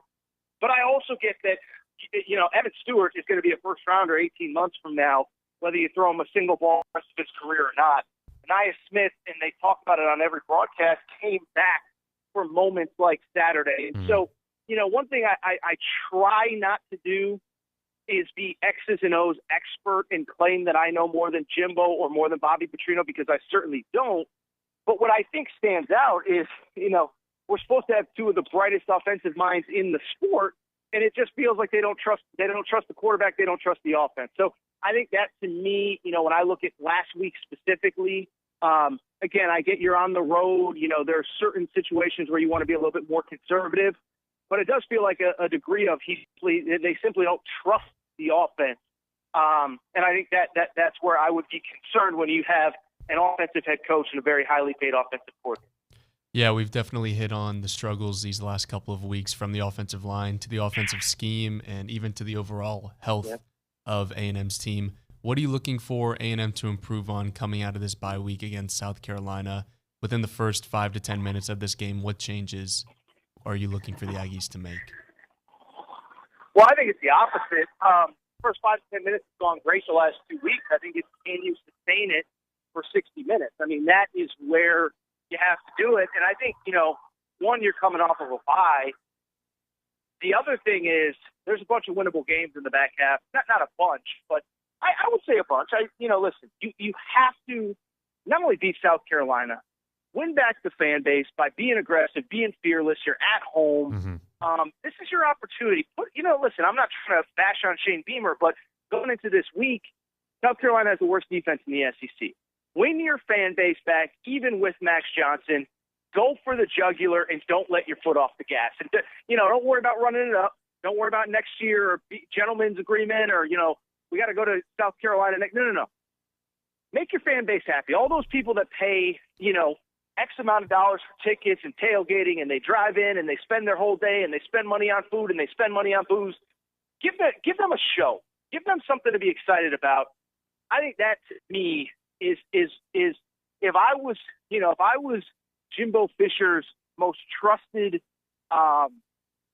right-hand person, and he listened to me and he said, Aaron, what do I got to do? It's been a bad couple of weeks, but listen, we've also played two really good teams, but we're sitting at 4-3. We got this week off. That would be my advice is, dude, go out there, put points on the board. You don't want to embarrass anybody, but give your fans a show and give them a reason for the first time probably since LSU last year to really be excited against a really good opponent, or at least a reasonably good opponent. To me, that's the big thing. It's not about the first 5-10 minutes. It's about 60 minutes of not letting your foot off the gas, especially being at home. Talking to Aaron Torres here of Fox Sports Radio and Aaron Torres podcasts here on the hotline. Now let's kind of switch it up, talk national college football. Enough doom and gloom around here. So how much wiggle room? I know. Yeah. How much wiggle room do you think USC has now since they dropped their game to Notre Dame? Not a conference game, not the end of the world, but what does that do to their playoff chances? It doesn't help. And again, I know Aggies fans, many of them were at the stadium, and many of them, probably did not see Oregon-Washington. But I don't know how you could come out of Saturday saying that USC is anything other than a step behind Oregon and Washington. And you really have 4 pretty tough games left in the final 5 weeks when you include Utah this weekend and then UCLA to wrap the year. And so I bring it up because when I look at USC, You can talk about wiggle room, but listen, this was a year where you made the Pac-12 championship game last year. You bring back a Heisman Trophy winner. You expect to win the Pac-12 and compete for a playoff berth. So wiggle room's gone. You basically have to run the table, and I just don't see the scenario where that happens. And the other thing, too, living in LA, I can say this. I don't know if this is the national perception or not, but USC fans, they're no different than any other fan base that has had historic success. Just because they were down for a while, they expect to be good and good right away. And so I just bring it up because, there is no grace period. You were good last year. Now we're expecting you to compete at the highest level. So even though it's only year 2, even though this team has clear deficiencies, nobody is making excuses for them, and nobody is allowing, no one is happy with what happened last week. So I think the wiggle room's essentially gone. And now, you got to beat some good teams. And certainly when it comes to playing Oregon, you're going to have to do it in a hostile environment at Outson. And so yeah, it's going to be an interesting couple weeks for that program for sure. Yeah, Aaron, could you really quickly give us your must-watch game this week? Yeah, mine is, listen, Penn State, Ohio State's obvious. And I think, Penn State to me is the most interesting team because they're really the only team left that we haven't seen on any sort of major national stage. Michigan would be the other one, but Michigan has a 2-year track record. When the lights come on, they're ready to go, specifically against Penn State and Ohio State. So Penn State's the one. And, what I would say is, I know the game's in Columbus, but I also, Ohio State's very banged up right now. Penn State is essentially coming off a three-week bye week because they had a bye week, then they played UMass into this game. I'm not saying if Penn State loses it, the season's over, but, I think that fan base will be really deflated if it's not a game that could go either way in the fourth quarter. Because if you can't do it this year with the talent that James Franklin's accumulated, I don't know when you're going to do it. So that's the must-watch game for me. One that's a little bit off the radar. I do think Ole Miss Auburn is interesting. Just with the Lane Kiffin ties, some people think he was a legitimate candidate for the job. Some people don't. Auburn, I think it's kind of an important game for them. I think the goal for them is get bowl eligible, get those extra practices. But obviously, you get smoked by A&M, you get smoked by LSU. You can't quite get Georgia. This is one you got to have.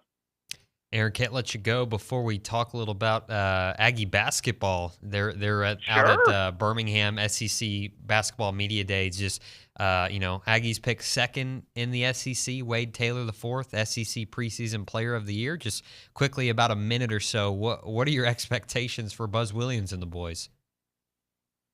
Yeah, I think you can look at it one of two ways. I think some people would say same kind of core. Lost in the first, what is really the ceiling of this team? I look at it as the exact opposite.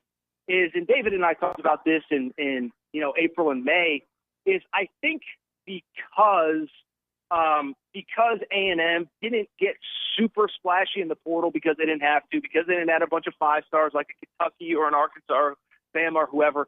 I think people just kind of haven't talked about them because they're bored. But listen, as a UConn alum, continuity was the number one thing that helped that team get off to a strong start and ultimately win a national championship. So that's certainly not what I'm saying is going to happen with Texas A&M hoops. But I think because there wasn't that super splashy moment this offseason where you get the high-profile transfer, the 5-star recruit, that people don't realize how good this team is going to be. I really, really, really like this team. I think Tennessee should be number 1. Texas A&M should be number 2. But I wouldn't be surprised if A&M was cutting down the nets as the regular season champ in the SEC in March. Aaron, what can the people find on Aaron Torres online? Yeah, my Week 8 picks. I think we had a fun little debate today over who's actually the best team in college football this year. Links to all my podcast, stuff like that. So, definitely Aaron Torres online. The Aaron Torres pod will obviously preview Week 8 in college football. Maybe we talk about college hoops. But, no, that's what's going on, and I very much appreciate you guys as always for having me. Yeah, of course. Thank you so much, AT. Talk a little football, basketball with us. Appreciate it. We're going to hit a quick break here, and on the other side, got an open segment. Just going to chit-chat for a minute. You're listening to TexAgs Radio, presented by David Gardner's Jewelers.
Welcome back in. TexAgs Radio presented by David Garner Jewelers. We're here inside the Rollo Insurance Studio, and we're going to go back to the Angry Elephant News and Social Center. Leanna Davidson has a text for us. So I'm going to read something that really hurt my soul. So David in Pacific Northwest said, the only thing more disgusting than the Aggie offense is Vegemite. And I had no idea what that was. I had to Google it. And just in case somebody listening who doesn't know what it is either, it is a thick, dark brown Australian food spread made from leftover brewer's yeast extract. That sounds incredible. It does. It's it really delicious does. on toast. I can bring some in for you guys. That's what the I think you picture fellas is. should try it.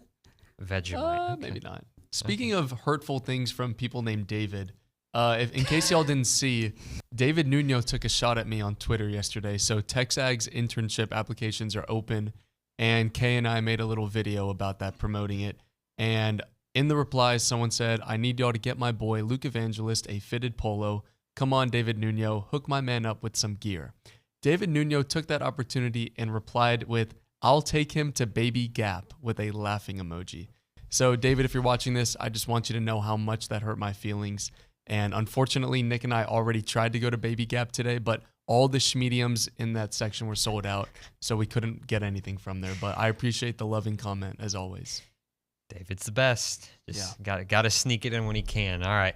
Well, we're going to hit a break here. On the other side, your favorite hour of radio and all of Bryan College Station, The Fan Show. We'll have that and more on the other side. It's TexAgs Radio presented by David Gardner's Jewelers.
Welcome back in.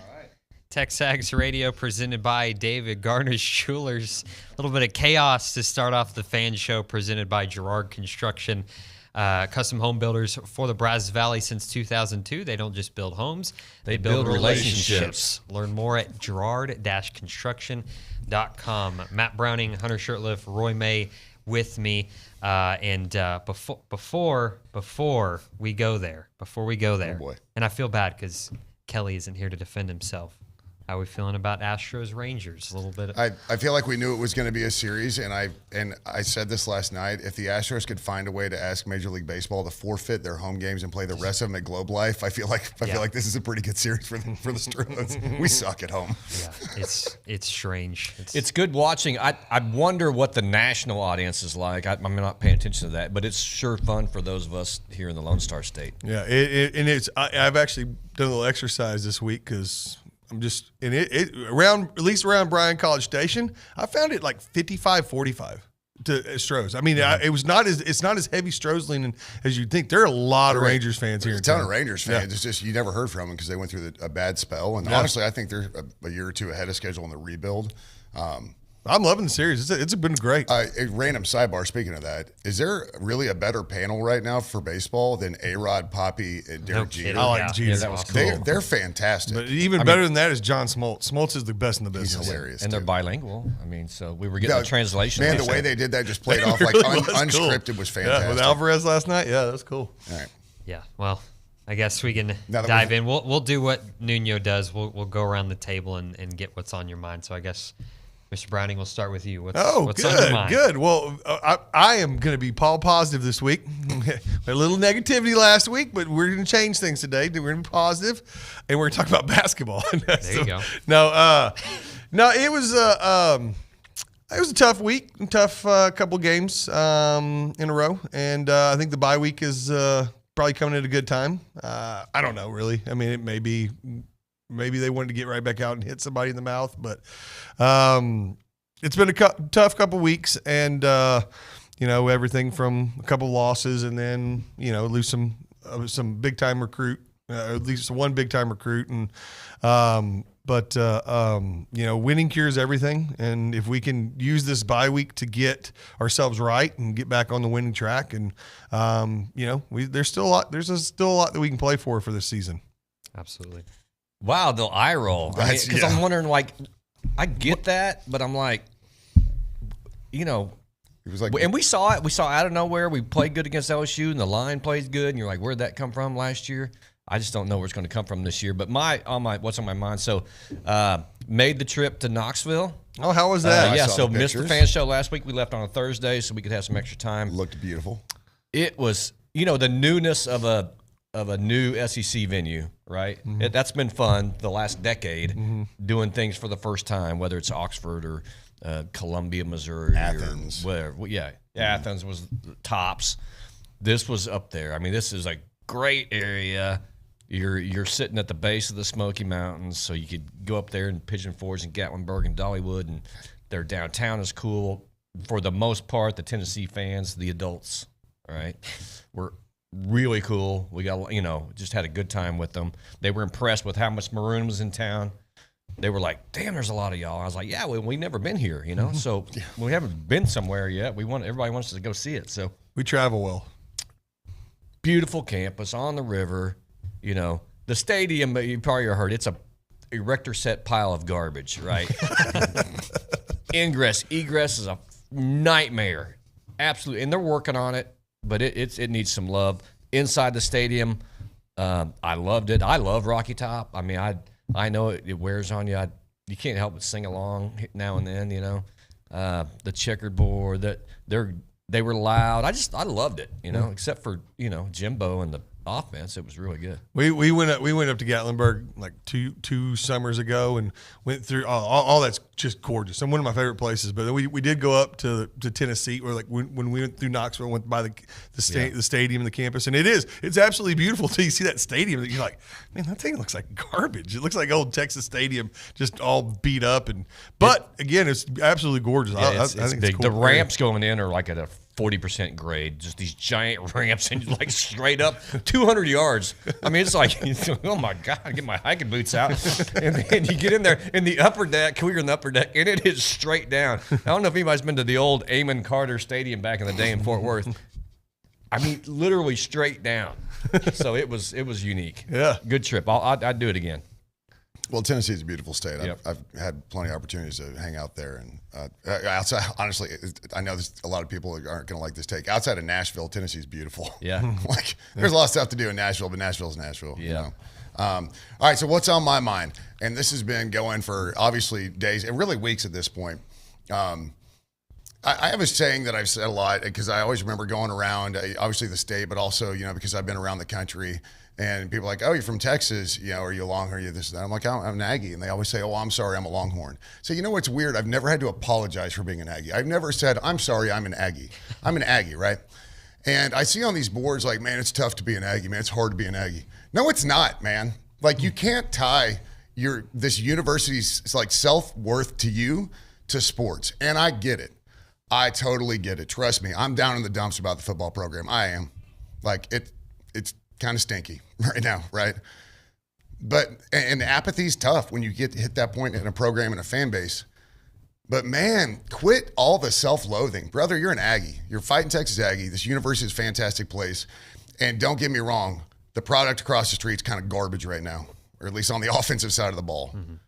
But holy crap, like the self-loathing has got to stop. Like, and one quick thing, second. Just because a thought comes into your head doesn't mean you need to start a thread, right? Like on the boards. Or anything on your Facebook social page, media, on your Twitter page. Yeah. It's just, you're not that smart, and we've heard it, and we don't want Lane Kiffin as coach. I mean, people are idiots. Oh, boy, that is putting it nicely. So, but again, like, look, and I said this on my podcast this week, and it's a bye week. There's still plenty to play for. My approach would be, open it up, let it rip, because you've got to somehow compensate for what we know the offensive line is. So open it up, let it rip. The defense is going to do their thing. Make it quick, bring it down to 1 to 2 reads, and, feed the studs. Everybody always says that. We keep saying that. We don't keep doing it, but we keep saying that. Just get the ball out, let them do work in space, compensate for what you know is a weakness. That's how I would roll moving forward. Yeah, absolutely. And, I guess we'll go into I asked OB this earlier, and you kind of answered it. Just during this bye week, what are you hoping that they're working on over there? Outside of maybe, obviously, let's protect the quarterback. That's 1A. Yeah, we get that. But, what do you hope they're working on? What do you want them to be, practicing? Like, let's say they have one today. What do you want them to be working on today? I guess, Roy, you can start. Honestly, that's kind of what I was saying is, look, at this point, you know what you have, right? And there's things that you can still hope that you can improve, but one, it's the hope that kills you. And two, bro, you're kind of halfway through the season. So what you have is what you have. Mm-hmm. Start working to work around your weaknesses. You got to stop trying to go, all right, well, we're gonna install this scheme instead for blocking, and maybe that'll be the key. You know what you have, work to what you have, get the ball out, and let your guys work in space and just see what happens. The 7-step drops, they're still going to be there from time to time, but I'm telling you, everything's got to be faster reads and faster, progress, progressing through your reads. Everything's got to be faster. Get the ball to your guys and just go. Just go. And if that's an up-tempo thing, maybe so the defense doesn't have time. If that is a ton more motion, so the defense is still moving laterally as opposed to north and south at the snap, fine. But I would just like to see, and it's got to come from an offensive play calling point of view. You've got to adapt to what you know you have and what you don't have. Yep. 100. Yeah, I mean, I would focus on the offensive line, right? Because our quarterback, he kind of is who he is. And I love Max, love that he's an Aggie, and love his family. But I said this when Connor got hurt. I said he's clunky, he's slow to react. He makes bad decisions. If I see him getting sacked and just chunking the ball somewhere to the sideline or on the ground again, I mean, he did it at LSU. Yeah. He's done it here. Anyways, I'm going to focus on the offensive line. What's the first part of every play? It's center to quarterback exchange. So maybe let's work on that and not 6 times a game have a play either late because he had to go reach it high or low, or he doesn't get it at all. So I'd start there. And at some point, we have dudes on this offensive line, and we have highly ranked, recruited, 300-pound strong dudes. At some point, you got to just block the guy in front of you. You know, I don't know if that's simplicity. I get we pull and they're shooting gaps and they're maybe some just line start stunts. zone blocking and just block At the some head point, in front of you. hit somebody in front of you. Yeah, it's just super frustrating. That was one of mine. It was just the snap, just get the snap, because I mean there were draw plays where he's having to catch it over here and Moss is having to wait, a split second longer even to get the ball, and that split second's a big deal. Or it's down at your toes, and now your eyes are no longer on the defense; they're down at the field looking for the ball. Your first read is already developed, and you're just now getting your eyes on your first read. I mean, I know this is going to be real broad and very simple, but just score more points. Yep. Figure out a way to score more points. Yeah. We held Tennessee to their lowest point total in 2 seasons. They've scored more than 20 points every single game that they played the last 2 seasons, and we held them to 20. If you'd told me that beforehand, I'd be like, we're going to kill them. Yeah, and one was a wind-aided punt return, so it's 13 points. Yeah, to the I mean, our offense. defense has been outstanding, and I hate that this defense is being. I mean, Bama scored 26 points. I mean, If you'd have told me 26 on Bama, I'd have been like, yeah, we're probably going to win that game. Score 30 points and 24 take out the safety, so even yeah, makes a difference. Yeah, I mean, you've got it's just mind-boggling that with the amount of talent and everything we have out there, that we're just not scoring more points. And I mean, we can see all the deficiencies in the offensive line and everything, but I mean, still there have been. I mean, Mike Leach never had a single guy like that on his team. Never once had a talented offensive lineman like that on his team. They scored thousands of points. Half 100 pretty much every game. Yeah, I mean they lose generally like 58-52, but yeah, I mean, like, so again, it's like one of those things I don't understand. Just score more points. I mean, that's pretty much all we want as fans. Score 30 points, we're probably going to win the game. Right, and that's what's weighing on me though now, right? Because now I have enough data, and I have 3 years now of the data, 2.5 seasons where we're not scoring points. There will be games where they'll get loose a little bit, right? And great games. Alabama 21, LSU 22, right? There's some times where it gets loose, but the reality is this offense just struggles and is just plodding and inconsistent and cannot score points consistently. So if that's the data, right, then that's the big elephant in the room. What are we doing this guy? And it's hard because we know the talent is there. It's not like a talent deficiency on offense. Well, and that's like the most mind-boggling thing too. Like, we get loose, but in each game, I think my biggest thing I always say is, man, if you can just start fast, whether we're on the offensive, if we're on the offensive ball, just go down and score a touchdown. If we got a defense 3 and out, let's get the ball, score a touchdown, right? And we do it like stinking dang near every game, and then we're like, all right, well, that was it. That's all we had planned. So now we're just going to shoot from the hip for the rest of the game. Hope you guys can block. Yeah. So it's frustrating because we do get out of the blocks quickly. Like, we have done that consistently this year. Where does that go?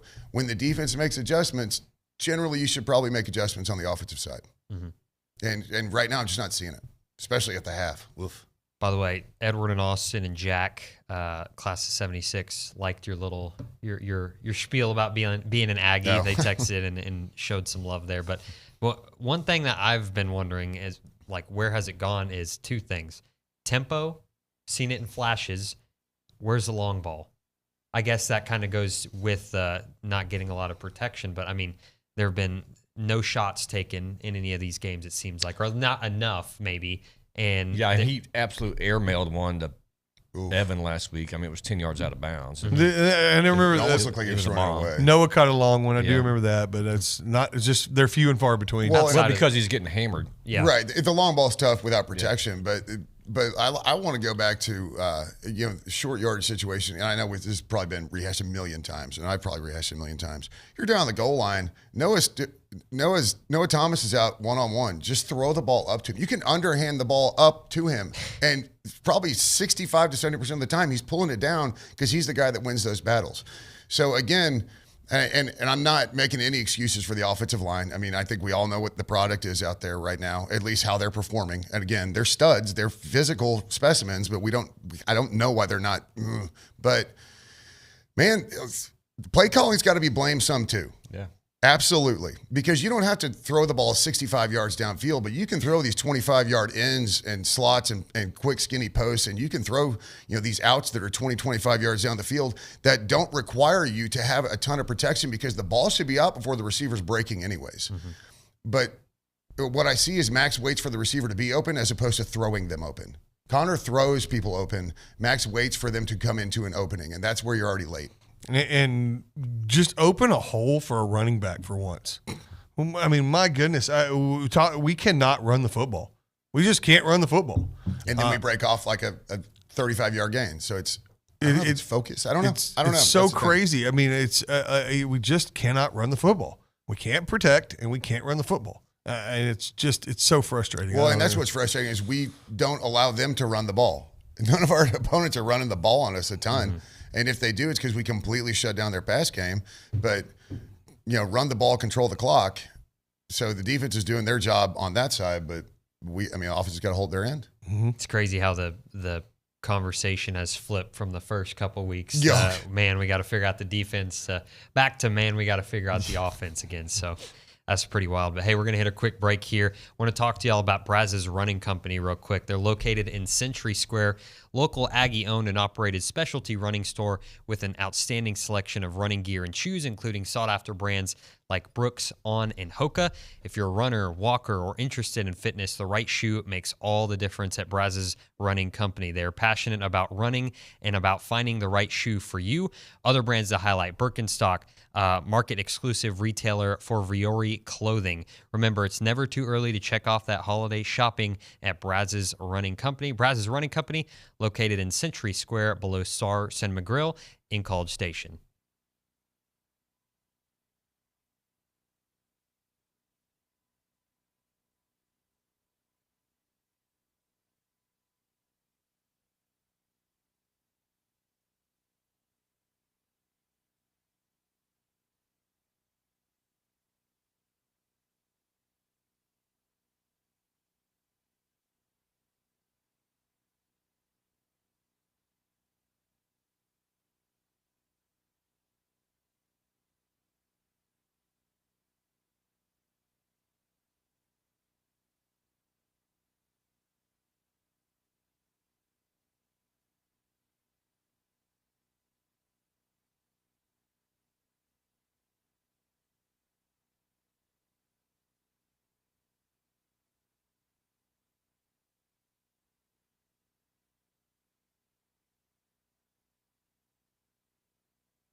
Welcome back in. TexAgs Radio presented by David Gardner's Jewelers. It is the fan show presented by Girard Construction, Custom Home Builders for the Brazos Valley since 2002. They don't just build homes, they build relationships. Thank y'all.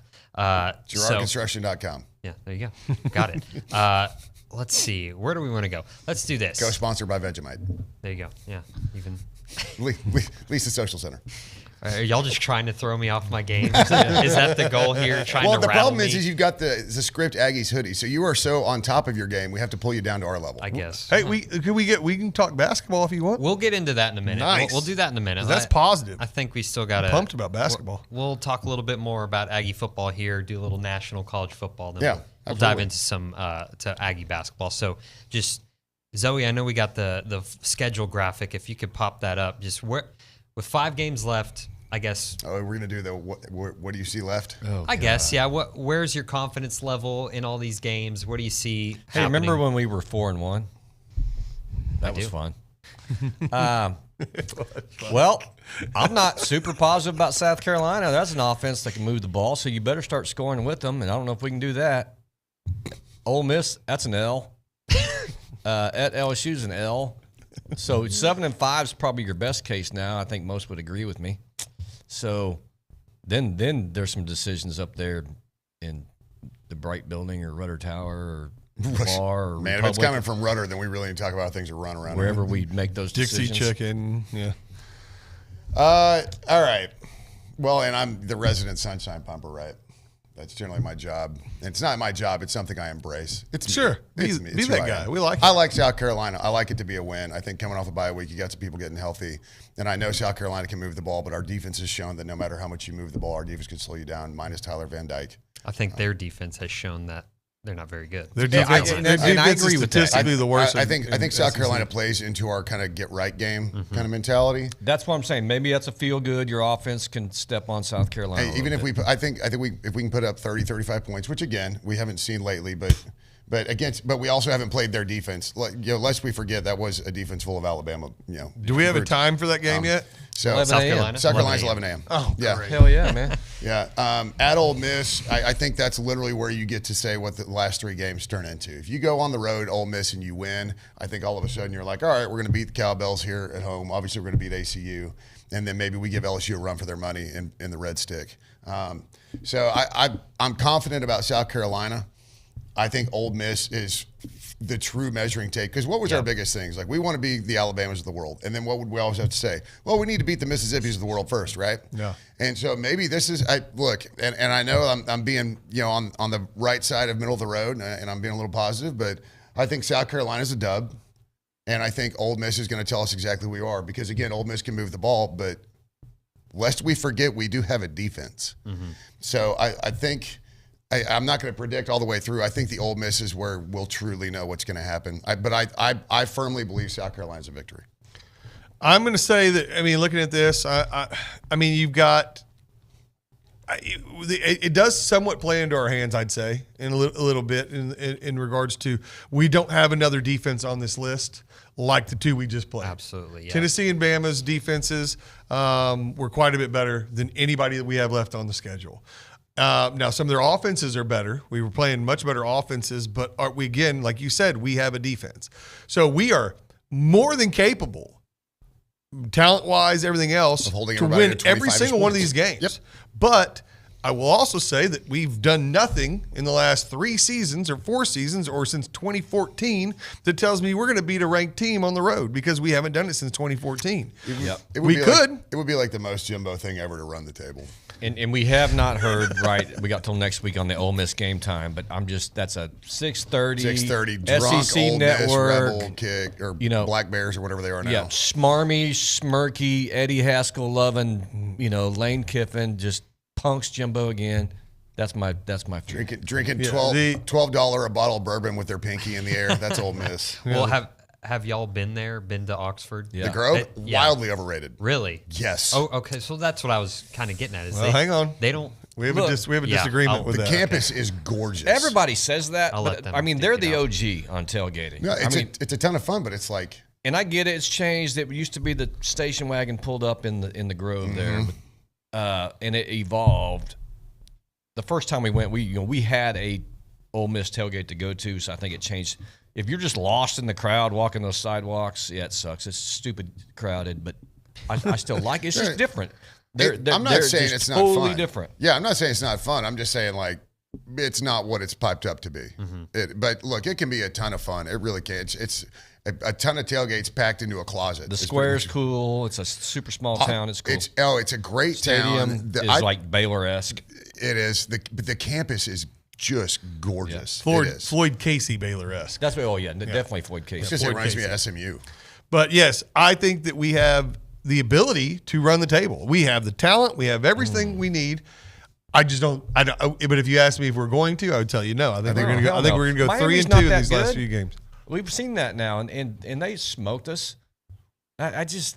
I think about 10 o'clock on November 4th. 10 p.m. on November 4th, we'll know exactly what's going to happen the rest of the year. I really think that Ole Miss is the barometer for the back half of the season. I agree. I don't think South Carolina is. I mean, if Spencer Rattler gets loose and they put up 45 on us, then we don't have to worry about what happens at Ole Miss. Yeah. But I think our defense is too good. You have to worry about what happens to Jimbo if South Carolina puts 45 on you, and then you're 4 and. I don't have to worry. It's not my contract. 1, 2, 3. You're 4-4. I'm just saying, is that a bunch of writing on the wall, or is it still? If you lose to South Carolina, you're staring 6-6 in the face. Yeah, because I still think you beat Mississippi State. Yeah. And the one crazy thing about LSU, and I know, and I get it. I know the history. I haven't won in Baton Rouge since I was in middle school, and I'm not young.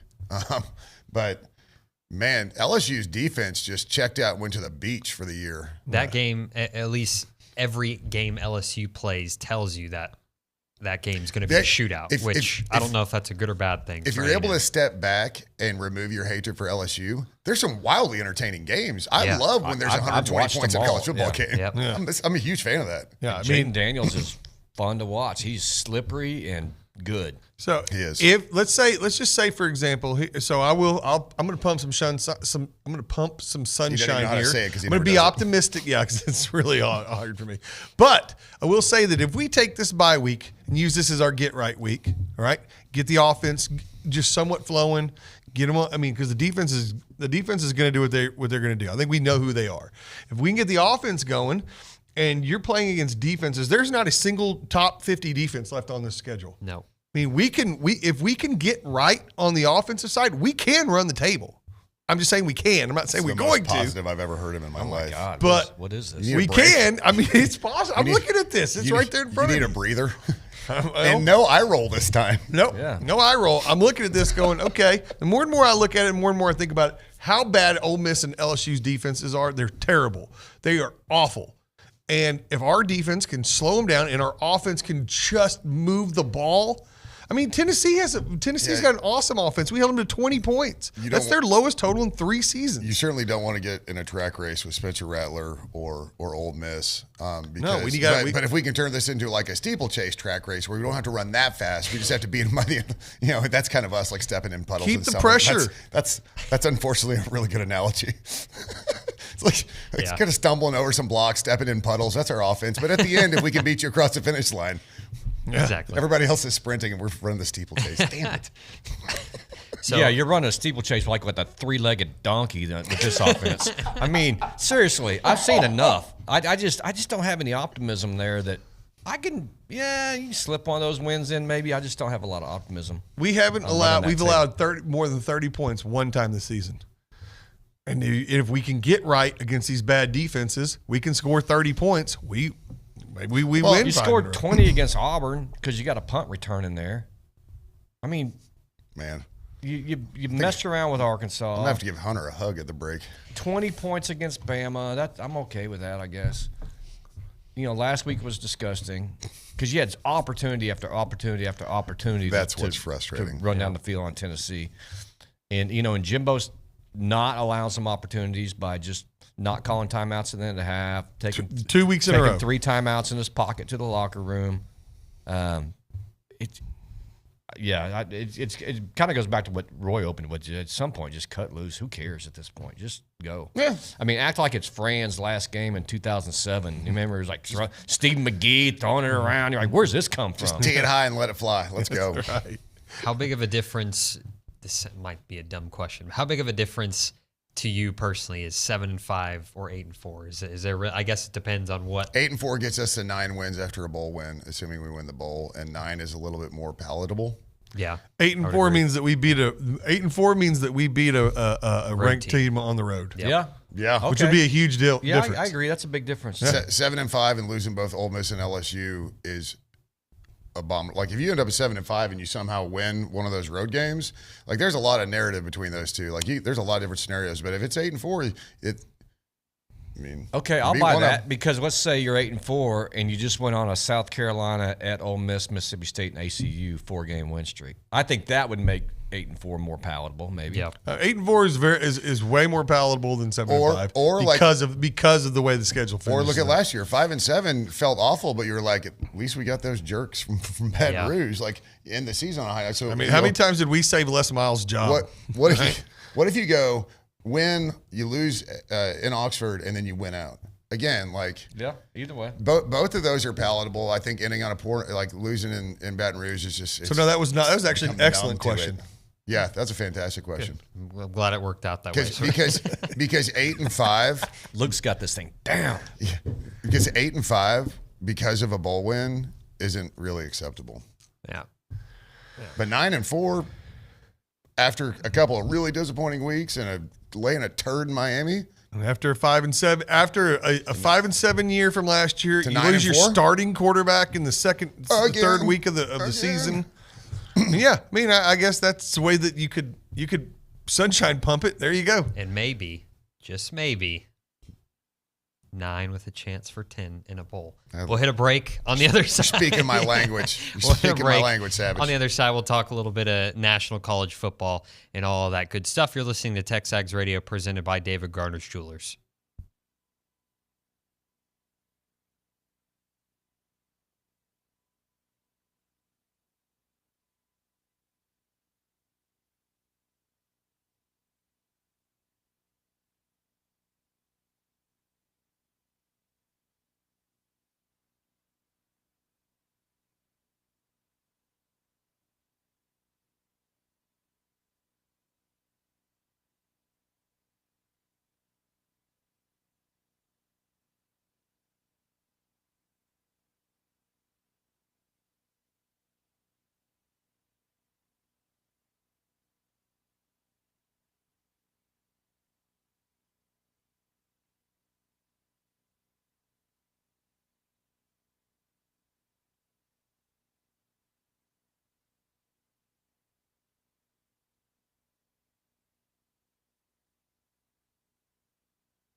Welcome back in. TexAgs Radio presented by David Garner's Jewelers. It's the fan show presented by Gerard Dash Construction.com.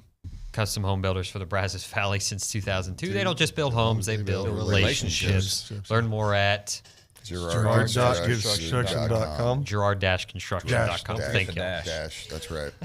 We got Roy May, Hunter Shurtleff, and Matt Browning with us. And we've talked a little bit of Aggie football. Now let's kind of take it to the national scale. So just this weekend slate, what are the games y'all be watching? No Aggie game to watch. So first of wide all, open. bye week is the greatest college football week ever because if you're a college football fan and you have no emotion involved, it is so wildly enjoyable. Problem is, if you're a college football fan, you have emotion because you have your team and you hate 3 others. So there's still emotion involved. Yeah. If you're not watching Penn State, Ohio State, I don't know what you're watching. Alabama, Tennessee. And by the way, go Army. They're going into Baton Rouge. Oh, are they? That's just such a weird. Well, no. But hold on. Remember when they went into Norman a few years back, and it was down to the last play, and that was when OU was not a bad football team. Playing against the triple option is just really weird. It's really hard. LSU has no defense, no defensive discipline, which is the only thing that stops the triple option. Because look, Army football's motto: we may be small, but at least we're slow. All right. Like that's Army football. They do have a touch of an actual vertical passing game this year, which is frightening and shocking.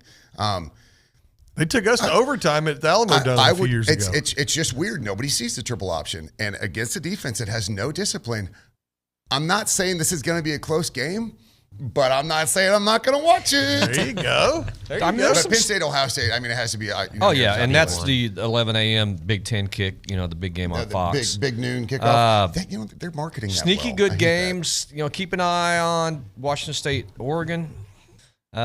But Duke, Florida State is right there. That one well, who thought that was going to be a game worth watching? Yeah, before the season started.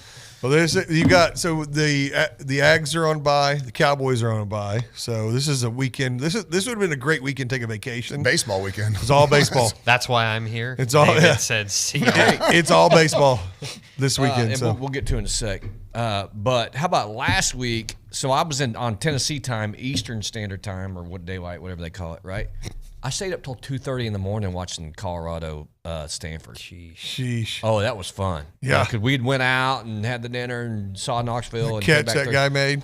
Oh, my gosh. That was fun. 29-0. That's rivaling, our UCLA debacle. I was gonna say that almost reminds me of the Oilers Bills. Remember that the comeback and was it AFC Championship game, whatever it was. Yeah, just not as painful as UCLA. Broke my heart. What about go Cougs this weekend, right? That was one of them I was going to bring up. Texas goes to the University of Houston, and at least from my Twitter feed, I don't know why I get a lot of U of H stuff for whatever reason. Yeah. But they I think are selling that place out. So whoa, I mean, it's the Horn fans are. Did you see maybe the crowd last week for their Hail Mary game? Yeah. Who are they playing? West Virginia? Yeah. That's disgusting. Was there? That is Cougar High in a nutshell, man. Big game on TV for them, right? And nobody there. Yep. So it'll be 75% Horn fans. Hey, Chase, where are your people at, man? What was it? TCU 2016? Whatever that code was. This is old Southwest Conference days, right? It was A&M in Texas. When we went on the road, the Rice tickets went from $15 normally to $40 because the Aggies were coming in town or Texas coming. They lived off that whole conference. Just lived off coming to their stadium. Boy, inflation has done a number since we played Rice. Well, I'm just saying that, but as an example. Well, I saw it in passing this morning. I didn't click on it, but because I was late getting out the door. But apparently, Andre Ware. I don't know if he was. There was CBS football, because I know he's one of their correspondents. It was one of their shows, or if he was on a podcast or something. Apparently, he just started going off. He started listing all the scores from when he was at Houston and beating the crap out of Texas. Oh, yeah. Somebody's like, U of H by 50, book it. Wow. I'd love it. No, I don't see it though. No, I think Texas is good. Yeah. I think they're baby killers, and they're gonna kill some baby. But seals. they always drop one of these games, and boy, it would be fun for it to happen to Cougar High. I don't think this is the one though. I don't think so either. What about little maybe sneaky SEC matchup? Ole Miss going to Auburn. Do they have any chance? Auburn showed some life. Good old-fashioned hate. I said they would. I said they would. But I think they only showed some life because it was Georgia. Ole Miss is only favored by 6.5. I agree. I'm not in love with Ole Miss. When we had that schedule popped up a minute ago, Ole Miss at 13 is a joke. and LSU at 19 is a joke, right? I mean, they're giving up 700 yards off on their defense, LSU, and they've dropped a couple of stinkers, and they still get ranked. I don't know why the love affair there, but I think Auburn's absolutely got a fighting chance. You play in Auburn. What time is that? Jordan Hare. That game is at. Anyways, Please be at 2:30. Please be 2:30. No, 2:30 is 6 p.m. Oh, yeah. Night game. Oh, yeah, that's night game. That's prime time for War upset. Eagle. Well, Yeah. but watch. Yeah, Auburn will smoke Ole Miss by like 15. So when we go win in Oxford, they won't be a ranked team. So we still won't have a ranked win on the road. That's good. Oh, man. South Carolina, Missouri. I mean, there's some good stuff out there. At some point, you've got to buy Missouri. That'll be a 42-38 game. It's going to wear that scoreboard guy out. Not to win the East, but like Missouri's no longer the doormat. Like Missouri can play some football. Yeah. Eli Drinkowitz. What do you think? I like what he's done at Missouri. Okay. Utah, USC, any interest there? No. Man, not I just without. have my. I'm sorry, I just don't have any interest I have in an it. irrational disdain for USC, so like I'd love to see the Utes win. Apparently, Cam Rising's back, but Utes by 10. I don't know if that. Cam Rising Like is he's legit. really finally back. Maybe. Yeah. Again, it's maybe. See, He'll be playing at about 35% because that dude Yeah. refuses hey, if Cam to Rising's back, and that game's in Utah? I want to say It is. Oh no, I'm sorry. No, it's in California. It's in the Coliseum. SoCal. If If Cam he's Rising's back, I'll watch it. If he's back 100%, I'll take Utah now. Yeah. All right, let's switch it up. Speaking of Pac-12, what is the best conference in the country right now? Because it's kind of, in my eyes, muddied. Big Ten. Big Ten. Big Ten. I mean, Big Ten East. Apparently not. Yeah. The Big Ten East. Yeah. I mean, the West is garbage. Yeah. I mean, it's a very top-heavy conference. They're very top-heavy, but I'm not going to call Iowa garbage if they keep winning but scoring 17 points. Yeah. Think about Big Ten, just off the top of your head, you go Ohio State, Penn State, Michigan. Michigan, I got Michigan. And they're all playing each other coming up. Well, Yep. obviously starting this week. And So- they've got massacre. what, 4 teams in the top 20 in the top 10? Let me Or see. 3? Michigan, Ohio State, Penn State. Yeah, so just those 3 in the top 10. And how many Well, does- and that's the question though. Is it the strongest conference because they have the best shot at the playoffs, or is it the strongest conference because most of the teams are ranked? Because the ACC randomly looks good. The SEC is just overranked this year. I mean, I don't think like you said, like LSU at 19 is just flat laughable. Pretty sure the conference that has the most ranked teams is the Pac-12, but I don't think any of y'all here or me really consider them the. No. But they're having a good year. I think they're a strong conference. Yeah. I mean, From top to bottom, I'd go Pac-12. Oregon loses on a missed field goal against a top 5 team. Oregon's good. They're top heavy for sure. I think there's a pretty big drop off between Oregon, Washington, and everybody else. Yeah, I agree. I think the Big Ten has the most contenders to win the national championship, and that's kind of how I look at conference strength. Mm-hmm. Yesterday, I don't know if y'all listened to it, but SEC Mike was on our show, and he did say something interesting about the SEC as a whole. He said he doesn't even think a one-loss Georgia team, that his context was, let's say Georgia wins out, loses in the SEC championship game. He thinks that team shouldn't be in the college football playoff. So he said he sees a scenario where the SEC doesn't get anyone in. I mean, you can run a million scenarios and you can land at that, so he's not wrong. But I mean, Yeah, because you got FSU out there. If they keep winning, right, you're gonna get a Big Ten team. You're gonna get one of those Pac-12 teams. So that's 3 right there. But So you're I looking can at, but Ohio State and Michigan have to play each other, so they're gonna have a one Yeah, loss. but- you do not leave a one loss defending 2-time national championship. I think that's wrong. if they're not the conference champion, what if Bama No. beats them in the That's, SEC that's championship? what he's saying is they run the table, lose it in the championship game. So their one loss is not winning the conference. So, and but I if, think, it's so if listen, it's a one-loss Bama team that beats them, yes. But if it's a 2-loss Bama team that beats them, I still think a one-loss Georgia team makes it. Michigan and Ohio State, remind me, they're in the same division, right? Yep. So obviously, so what about an Ohio State team that runs the table, loses to Michigan?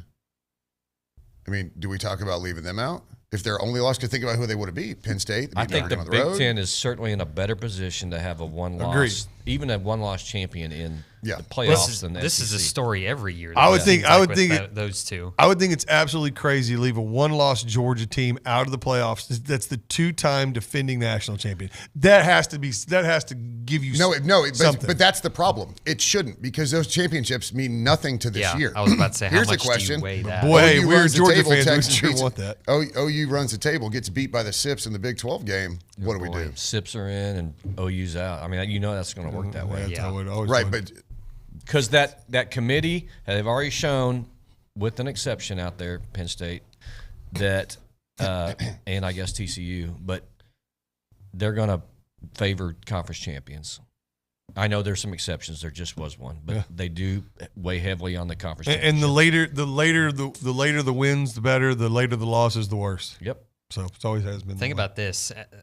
Wouldn't this year have been the perfect year for the 12-team playoffs? Yes. It would have been perfect. It would have been. That'd That'd been some fun. That'd been some fun football to watch. It's just a cluster right now. But I mean, I was talking to Richard about this before the show, and he said it's probably every year going forward is going to be good because just the way college football is set up now with transfers and all this movement, there might be more parity to it all now. But I don't know if y'all agree with that or not. Oh yeah, I mean, absolutely. The SEC is not just dominating this year. Yeah, I mean, you've got some teams in there that I would love. There's some matchups in there in a 12-team playoff I would love to see. I'd love to see Washington versus Ohio State, or Georgia versus Texas, or something like that. With 12 teams, right, next year. I mean, Hope from SEC Shorts, she's going to be a popular lady because there's going to be a lot of people calling her. She better not show up here. Yeah, I'm just she's saying, deadly. but you got a shot to get in the top 12.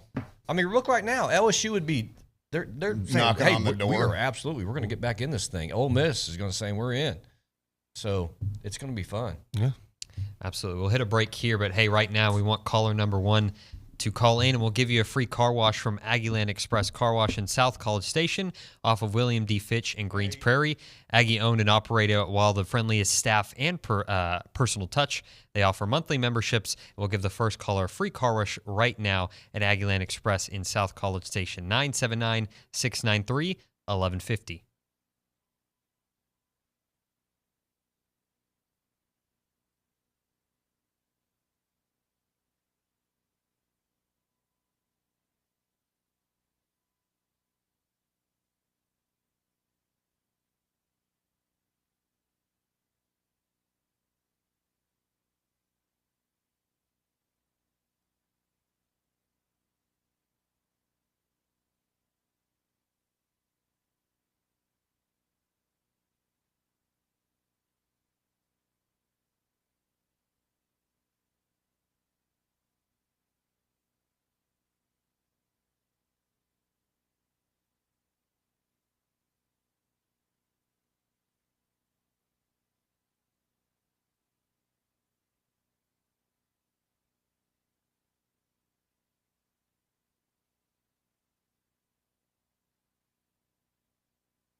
Welcome back in. TexAgs Radio presented by David Gardner's Jewelers. We're inside the Rollo Insurance Studio, and it's the fan show presented by Gerard Construction, custom home builders for the Brazos Valley since 2002. They don't just build homes, they build relationships. Learn more at gerard-construction.com. All right, guys, before we wrap it up, Aggie basketball, little bit. It's getting closer and closer. Wade Taylor, baby. Wade Taylor. Let's go. First game is at the end of this month, believe it or not. I think it's a exhibition game against Tech, but still, there's basketball being played. So well, and that's a pretty good exhibition. Yeah, absolutely. But anyways, you mentioned Wade Taylor named SEC preseason player of the year. SEC media picking Texas A&M second behind Tennessee. Just what are your thoughts, expectations coming into this year? It's nice to start getting a little recognition for we've put a good product on the court. Especially last year. And we have so much talent coming back. I mean, when we were at the tailgate for Bama, the whole basketball team walked by, and I was like, my God! And that's when it dawned on me. I was like, we're returning almost everybody. Hey, that's all the guys I saw last year. It's all the same guys. Literally only missing Dexter Dennis. That's it. Yeah, he's in the NBA. Which, with the Mavericks signing him. Yep. Which, hey, that was a big loss. But again, that role can be filled. That tenacious D and 3 guy. But he was a big loss. But I mean, who brought him in out of random that we didn't know where the kid was coming from? We knew a little bit about him. Yep. And think about, Buzz added to this roster. And I've already heard a couple analysts say some of the guys he's brought in have very Dexter Dennis type qualities. Yeah.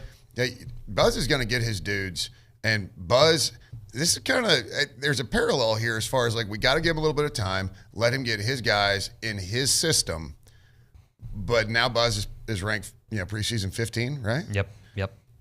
I mean, I think you got to be excited about basketball. I'm always this guy. I think you need to be excited about women's basketball too. Yeah. Now, Joni Taylor played with like 6 people for half the year last year. She had so many injuries.